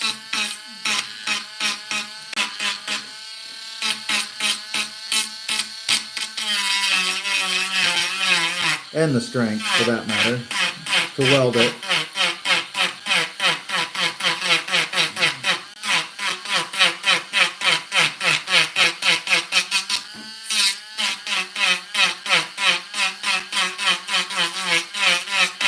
Because to be honest, I could have just left it glued, but I didn't like the look of the gaps that were in there and stuff. I wanted it to look a lot nicer. If it were for me, it might be a different story, but it's not. So, since it's not for me, I'm putting my all into it and making sure it's, you know, if I were purchasing it, what I would want. It'd be nice if I could get these joints just a little smoother, but I just don't know that I'll be able to. But I might try some stuff here a little later on. A little hand sanding or something, I don't know yet.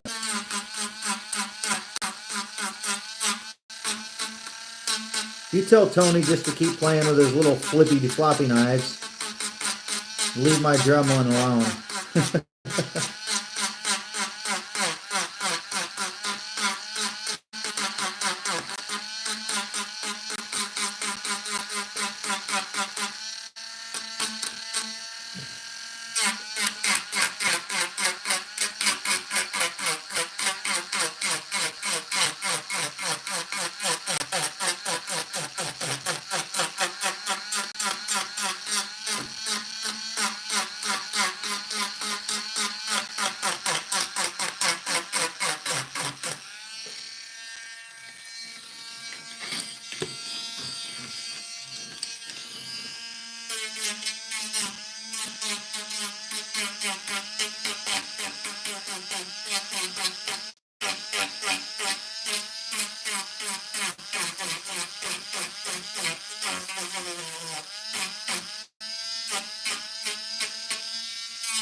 Pull the fix there.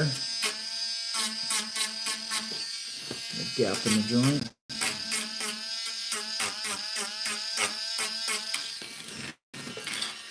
That's all right.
Alright. I'm just going to go into the last joint and then I'll do that repair later.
Right, there's why I was waiting to do the repairs. I knew there was probably going to be another gap.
Okay.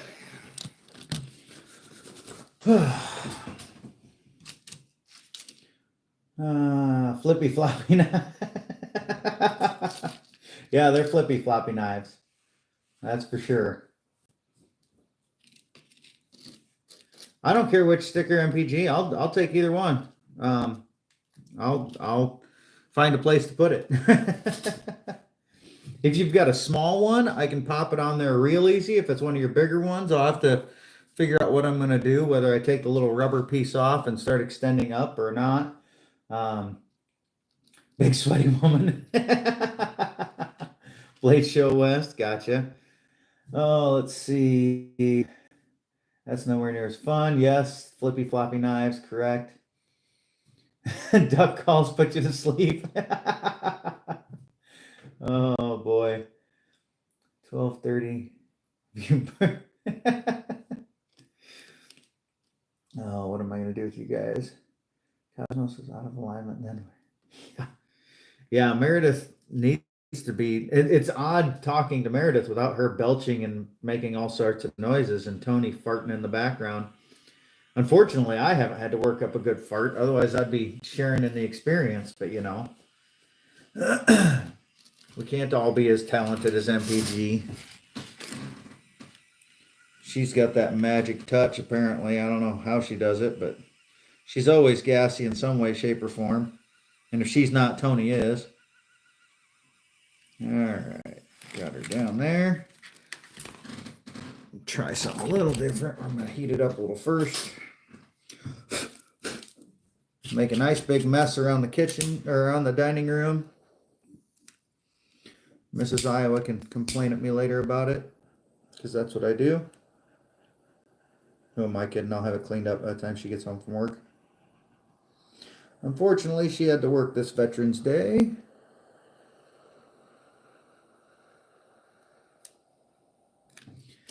Okay, let's do a little.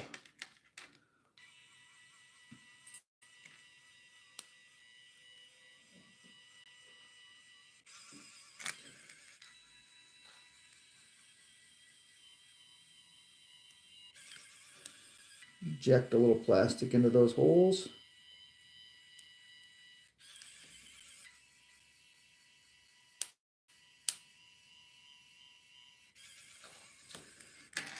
Dry that off.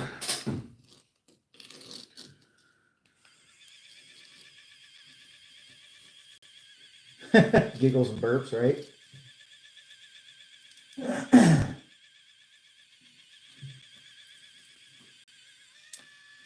I just wish MPG would go on or go on live earlier, like an hour earlier would be awesome. And I know it's the kids and all that fun stuff, but you should live your life around me though. I mean, isn't that how it's supposed to be?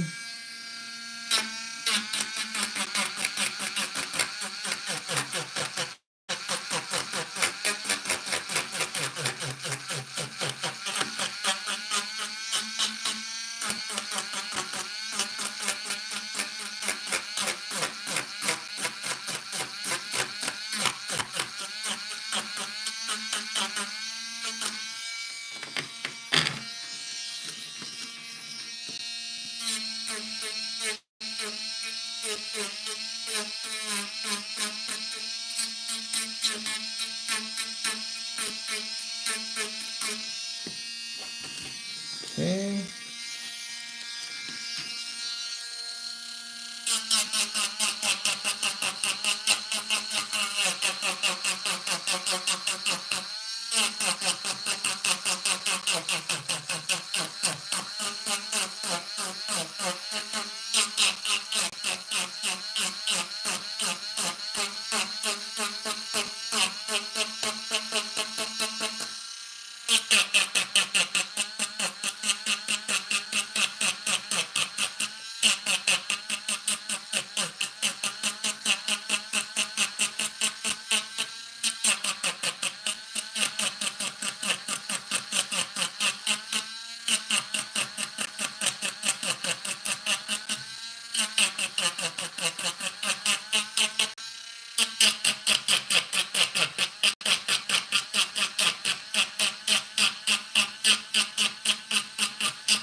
There we go. All right, let's see here. Let me look at this end down here and see if I need that.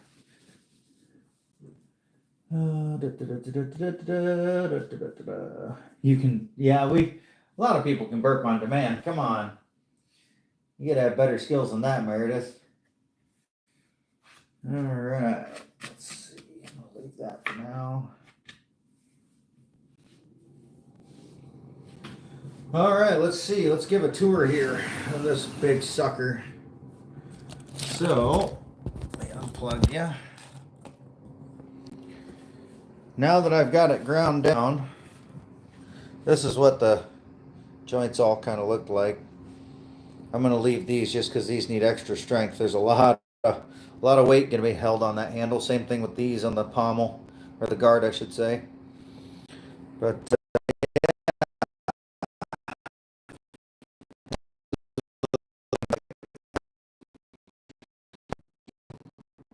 grind them, all that fun stuff.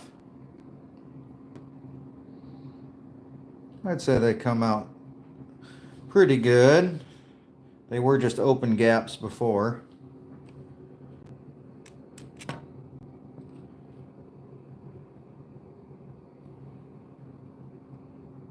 All 6'7" of her.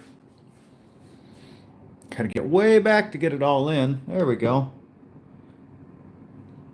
So then I'll set you down and we'll flip it. You can see what the other side looks like before doing all the grinding. And this is why I do all the grinding, because it was like this. You can see everything's kind of sloppy looking. It was either this or just leaving open gaps. My phone's yelling at me here. Leaving open gaps because the glue just can't quite fill it. There's a few little holes and gaps I got to fill back in yet, but that's pretty minor. So now we go on to the other side, and this time I'm going to start at the small end, start working my way back. Plug you back in so I don't lose everybody. There we go.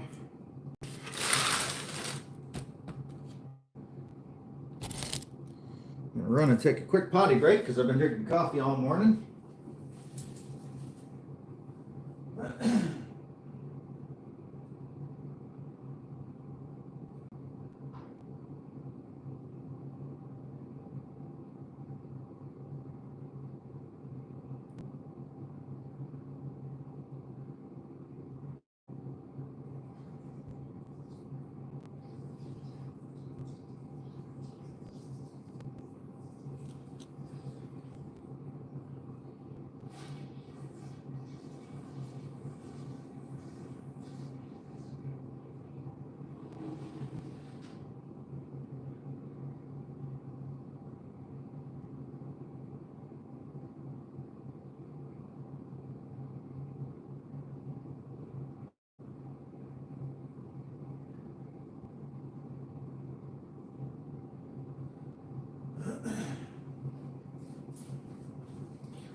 Okay, back to work.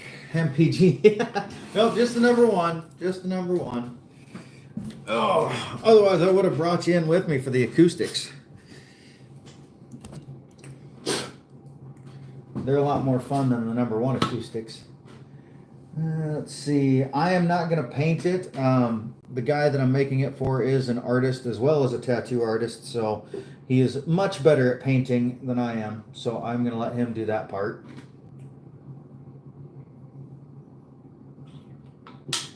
Gross, yeah.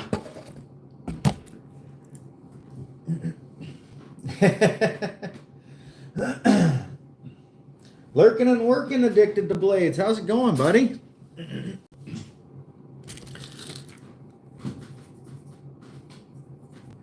All right, back to grinding. Let's make some more duck calls.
this remind anybody of the dentist? I actually had to go to the dentist the other day and get a crown.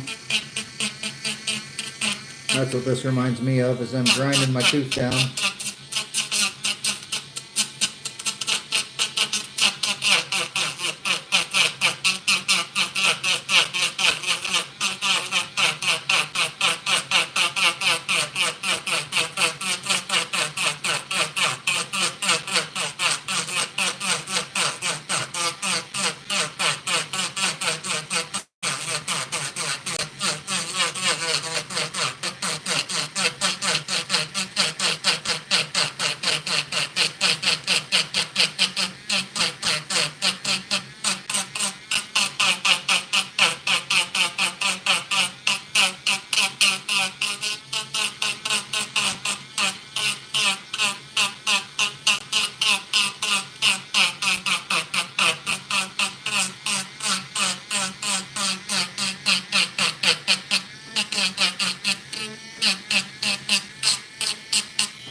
Alright, we're going to speed run this, run from joint to joint. Alright, MPG, good seeing you, or chatting with you, whatever. Might be able to catch up. Well, I guess now it's Monday. I keep thinking it's Sunday because I'm not working. Catch up with you somewhere, I'm sure. All the live streams and whatnot.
Clearing some notifications since my phone is being used as a camera.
Whole weld's coming out. Son of a bitch. I have to redo that one.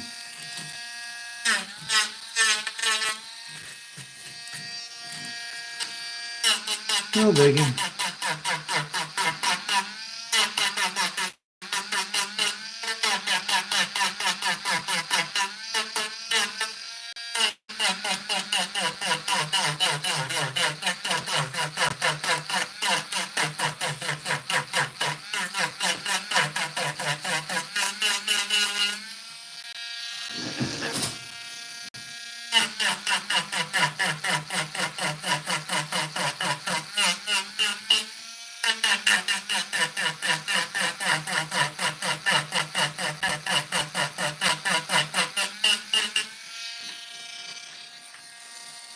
Hands falling asleep. All the vibrations.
A lot of repair work to do on that one. That was one of my first welds though, so I'm not surprised.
Jujin guy. What's my channel about? My channel's about a little bit of everything.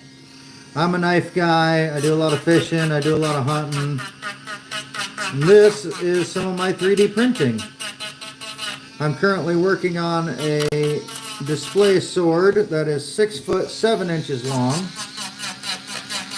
that I 3D printed in many sections. I want to say it's 14 sections altogether. And then I glued and plastic welded them all together. And now I'm doing the finishing touches on the plastic welds. Just grinding them, making them look a little prettier. You know, shit like that.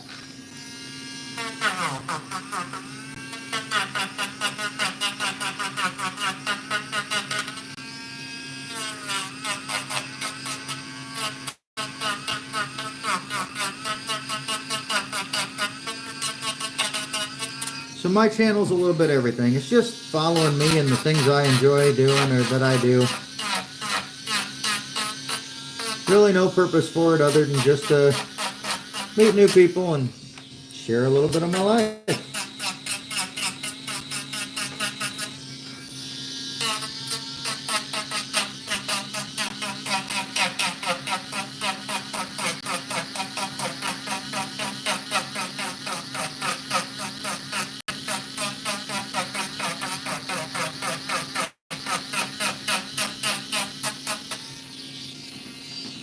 Just subbed on. I appreciate that, bud.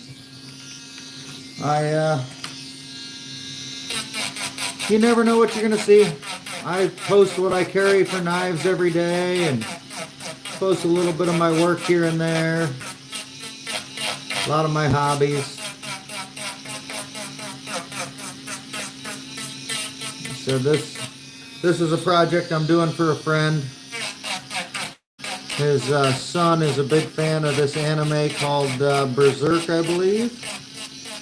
And this is a very large sword from Berserk that his son really wanted.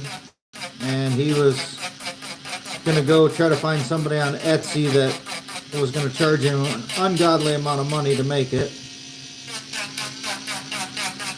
And he said, you know, you've got a 3D printer. Is this something you could do? And I said, well, never tried something that big, but I'd be willing to. And here we are. We're almost done with it.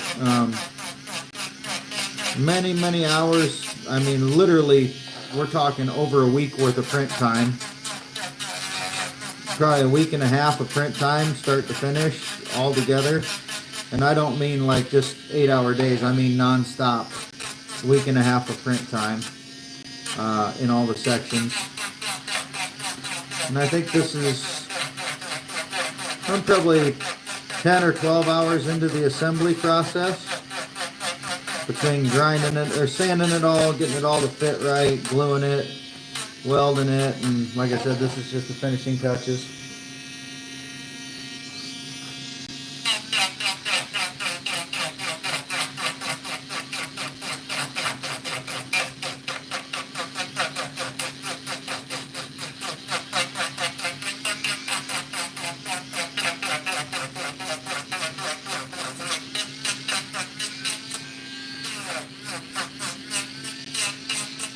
I try to post at least shorts every day just for the shits and grins.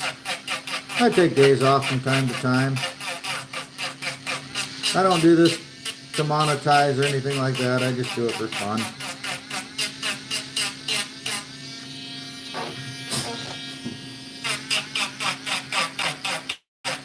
And I appreciate you subbing.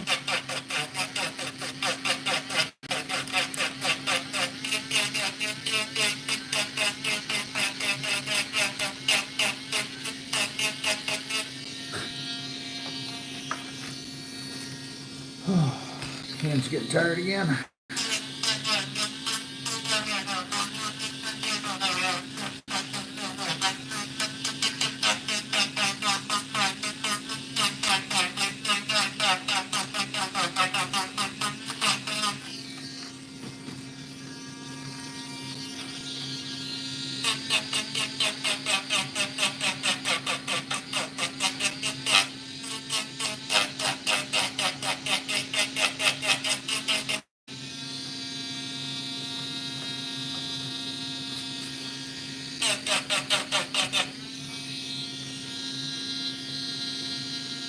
Yeah, thank you.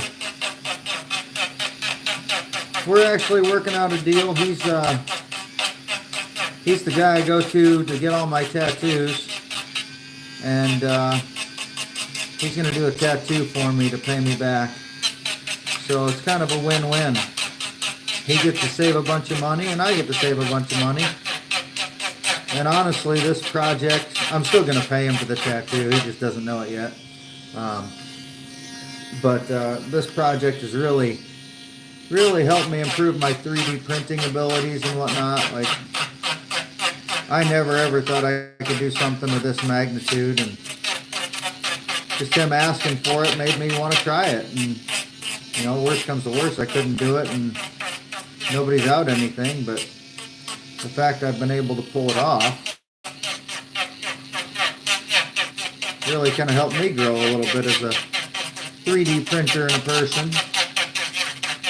You know, we all need those challenges in life.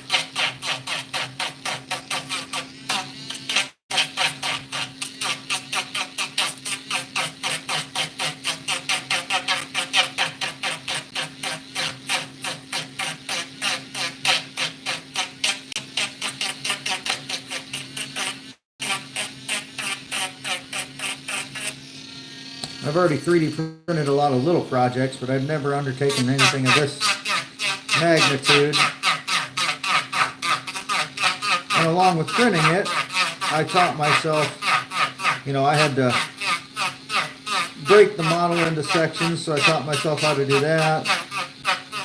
Once I broke it all down into sections and split it up, then I got it all printed, and I taught myself how to do plastic welding to kind of make it a little stronger. And so now I'm just cleaning those up. So it's really improved my abilities and kind of tested me and helped me to grow a little bit just in doing the project. So I certainly can't complain about that.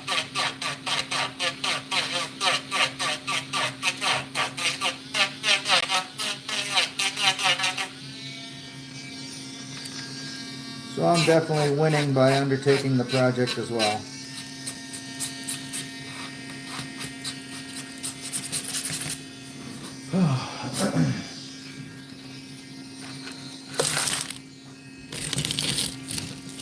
Move you down a little bit.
Smoked a bunch of meth. Yeah, no, not exactly. Not exactly. Some of us just enjoy using our hands and crafting stuff. What's a good fixed blade? 3 to 4 inch with a sheath. Depends on what you're looking for. What style of knife? I mean, what are you going to use it for? Things like that. Because, yeah, what kind of carry method are you going to use? Whether it's you're gonna do scout carry, you're gonna do standard belt carry, because it's a little bit bigger than 3 to 4 inches. But if you want a hard use beater knife, the Mora knives, I mean Marachneve, a little over the 4 inch length. This one here, I think I got for this one. I think runs about 75 bucks. But yeah, they're a little over a 3 inch length. I think they're closer to 4.5. But that's a full tang, goes all the way through. I'm more of a folding knife guy, but I do have some fixed blades. If you want a scout carry that's in that range, Kaiser has some. That's the K-Box, however you want to call it. They also have the deckhand that has more of a sheep's foot style blade, a little more squared off. The Kaiser Mini Harpoon or the Kaiser Militao fixed blade. There's quite a few of them out there that'll certainly suit your fancy. Let's see, I got my Militao. I've got the Militao folding knife, and the fixed blade is very, very similar to the folder. It basically looks the same, just doesn't fold. But so here's the Militao folder, but basically looks like this, only it's a fixed blade, doesn't fold. So certainly a good, I mean, the Kaiser Militao is a bestseller. Everybody seems to love them. But yeah, so they make this in a fixed blade that comes in a sheath. But I mean, if you can afford it, go for the Militao standard just in the folder, because then you can carry it right in your pocket. But I don't have a whole lot of fixies, like I said. I'm more of a folding knife guy, but that's a little bit of my knowledge of them. I don't deal with them too much. But yeah, a good beater knife. You can get a cheap Marachneve or a Mora from Walmart, probably not Walmart, but like a sporting goods store for hell, 15, 20 bucks. Like, it's insane how cheap you can get them. So check them out. You might be able to just get a beater that way. I don't know how fancy you're looking for or how hard you plan on using it, but the Moras are a good Scandi grind, super sharp. Not the highest end blade steel, but definitely will get the job done. So yeah, check them out if you want. If you look at my channel, there's some I've got a few fixies that I unbox and things like that, and you can check those out. And then there's other knife people that I'm sub to that you might be able to find through my channel that they do a shit ton more knife stuff than I do. I just do a little bit here and there and just kind of enjoy collecting them and using them. Those guys are full on reviewers and all that good stuff. So, all right, back to grinding.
Devin, Huh?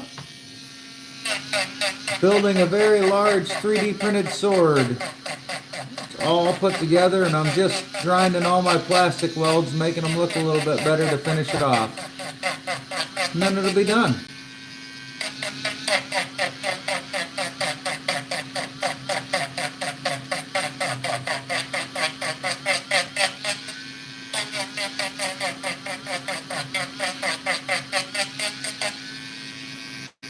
If you look at some of my previous videos, there's videos of it printing, like sections of it printing. I've got assembly, all kinds of fun stuff. Doing it for a friend of mine. Something his son's really interested in and his son wanted, so he asked me, since I have a 3D printer, if I was able to do it, and I decided to give it a try. Didn't know if I could do it or not, so here we are. Apparently I am. Now I just gotta wonder, what's my next 3D printer project gonna be? Because now that I know I can do big shit like this, the sky's the limit. What should I make next?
Grinding for now. Fix up my edges here. Do a little joint repair.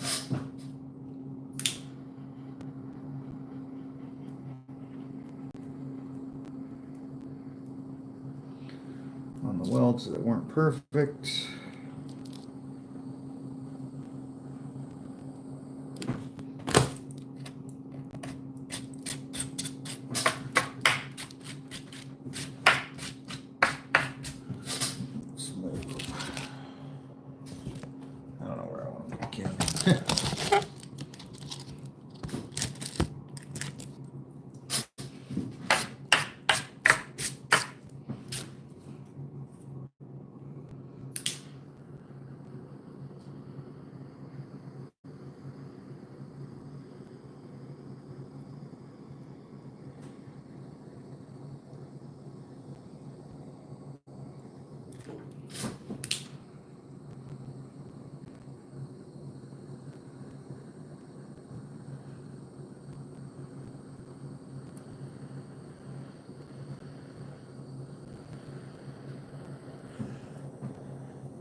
All right, let's see.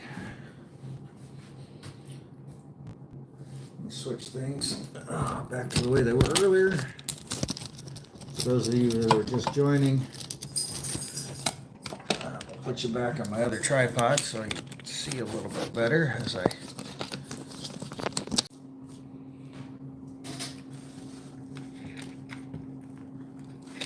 bear with me for a moment. And you can kind of see the overview of the whole kit and caboodle.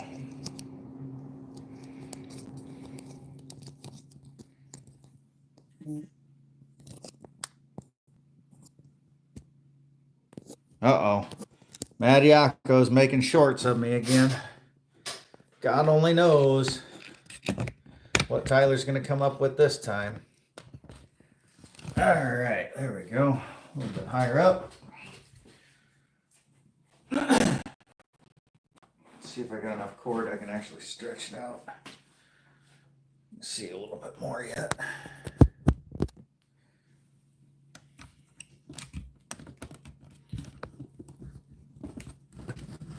Raise y'all up a little.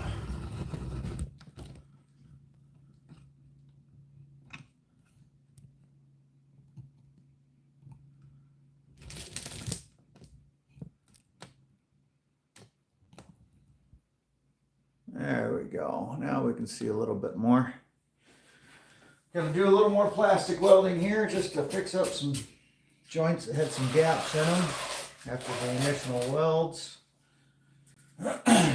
No, let's see. I need some more filament. Oh, that little bit I got might be enough. I don't have to do a whole lot. Start warming up my 3D pen again. Everything's got little chunks of plastic all over it. Got some cleanup to do before the wife gets home from work today. Don't want to be in the doghouse any more than I usually am. There we go. Better get warmed up to 190 degrees Fahrenheit.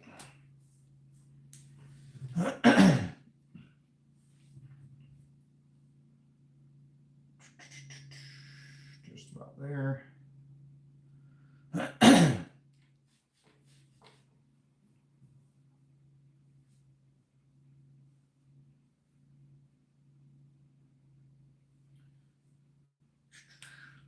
And then I will inject a little bit of plastic into each and every one of the little holes that I got in the joints. Basically weld them, just like you're welding metal.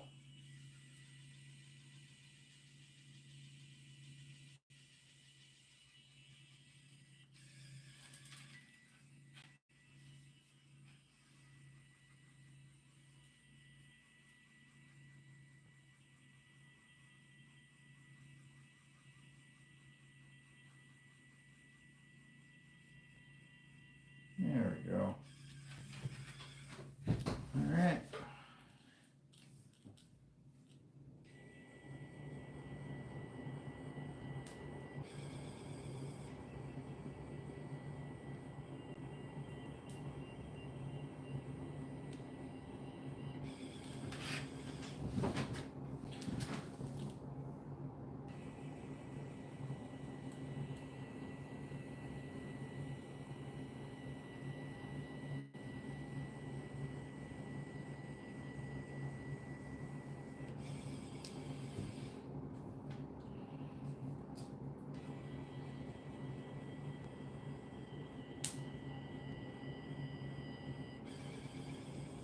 Considering this project's the first project I've ever even attempted plastic welding on, I'm pretty happy with how it's gone so far.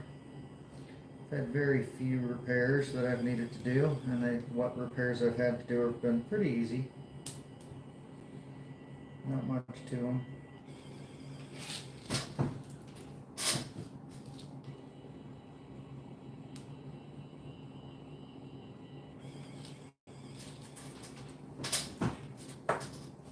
Hi, I'm the glue again. No glue involved. This is 3D filament and it's just all plastic. There's no glue to it.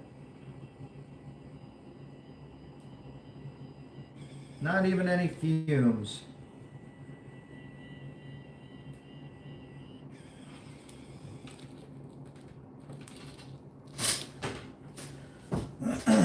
But look up this sword on Etsy. Guts Dragonslayer. Tell me how much it costs to have one made for you. And we'll see how high on glue you think I am. It's the cheapest I can find. It's $300 to $400. Which is why I'm doing this for somebody. They really wanted it done for their kid. And we traded. I get a nice tattoo out of the deal. full day tattoo. He gets a giant sword for his son. Win-win.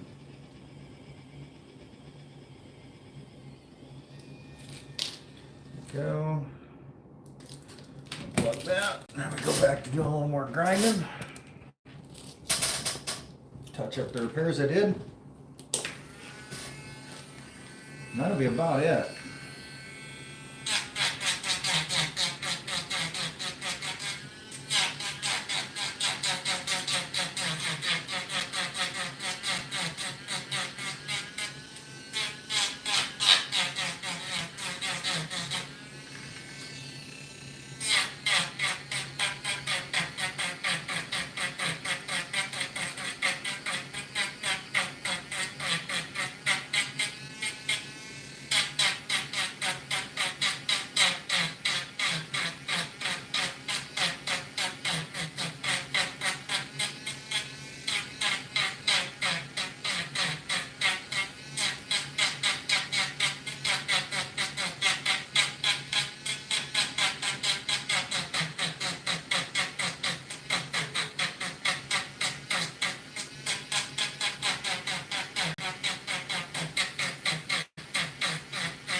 Yako!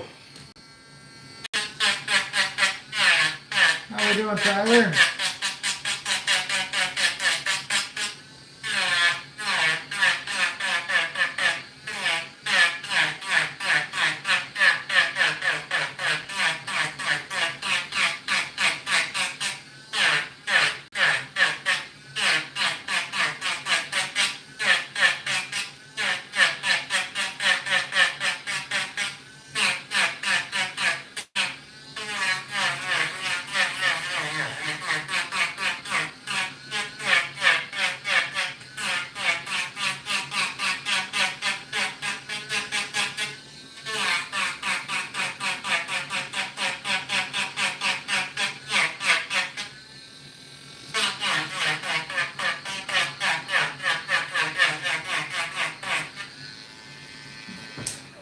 Adjust this baby.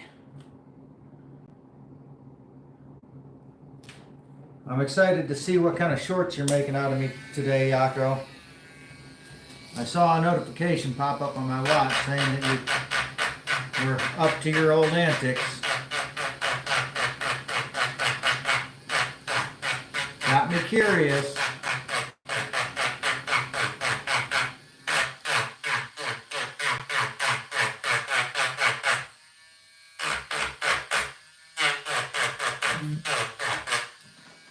There's another one. Just filming shorts, yep. Oh, I know you are.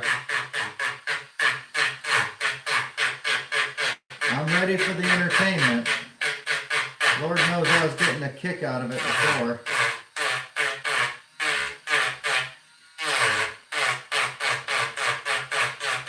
You showed up just in time because I am almost done. I'm putting the finishing touches on this sucker.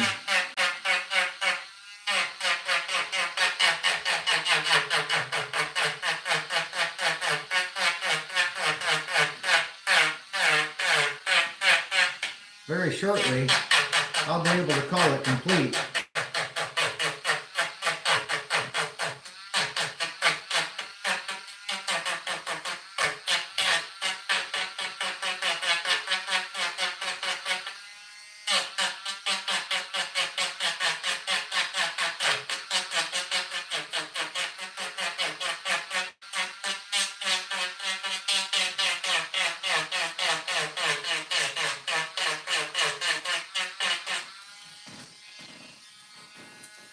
It is Berserk sword. You are correct.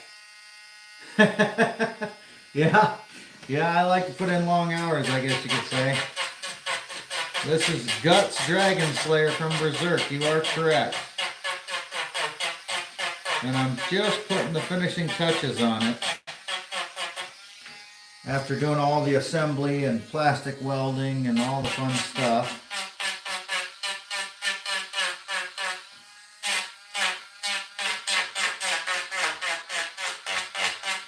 It is 6 foot 7 inches long from end to end. It is proportionally accurate, I have been told.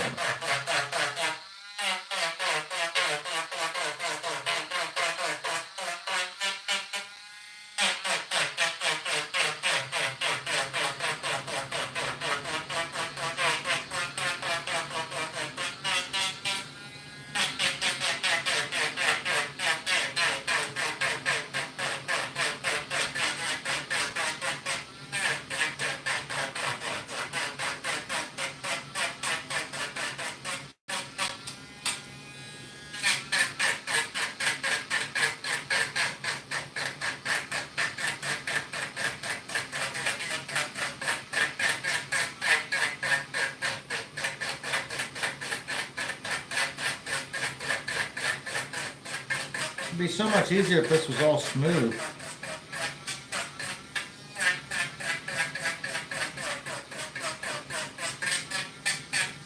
Got all these little pits in it and stuff to make it a lot more challenging.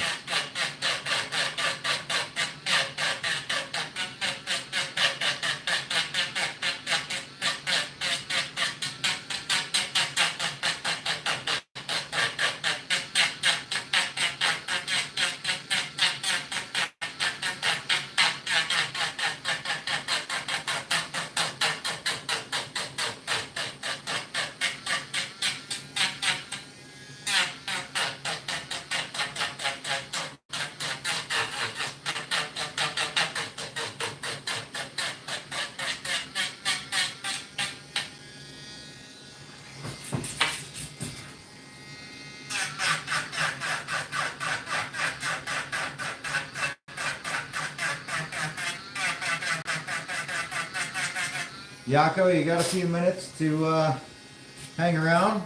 And if you do, you can make a short out of the final reveal here. Because real soon I'll be having this sucker up off the table.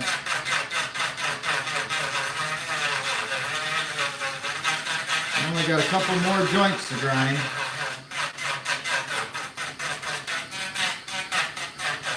More of these little repairs.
All right.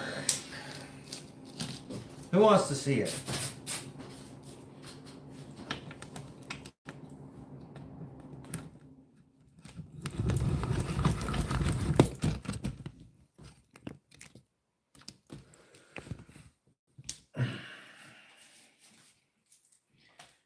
I can now say, there we go. Let me get back far enough to get it all in. The sword, I would say, is complete. This is Guts Dragonslayer, I believe is what it's called. From Berserk. All 6 foot 5 inches of it. Move the chair, you can really see. Display piece, 3D printed. The blade is 9 sections, all assembled together and welded and all that fun stuff. It's got a metal rod down the center for support that goes almost, about 2/3 of the way through it. I could probably hold it all by the handle, but boy, I don't know. That's a lot. There. It's a lot to hold by the handle. I don't know how much I trust it. I'd hate to have it break on me before I deliver it to the guy that I made it for. But yeah, this is what I've been working on all those long hours. All those people that come into my lives and say, what in the hell is going on? This is it. It is now 100% complete, short of him doing the painting and stuff that he's going to do on it. So I will deliver it to him sometime this week, probably, maybe even tomorrow. Any questions? I'm sure there's probably a couple. Yep, crazy big. You are right. 6 foot 7 inches long in total length. Yeah, she beefy. She beefy. So, well, thank you. I appreciate that. It's definitely been a long battle. A lot of frustrations along the way. Oh, I can't forget. I even got the little chain link that goes in the guard. I gotta put that on yet. But other than that, it's 100. So it was 99.9% complete. I gotta install the chain link on it. I might do a little more welding on the handle too, just to beef it up just a little more, because that sucker's got a lot of weight it's supporting.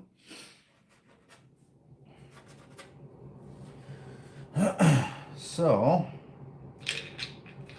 with that, I think I'm going to get logged off of here, because it's been a long day working on this sucker, and I need to take a break and find me something else to work on. Figure out what my next project's going to be, because I always got to have something. There. One final tour of the completed Dragonslayer.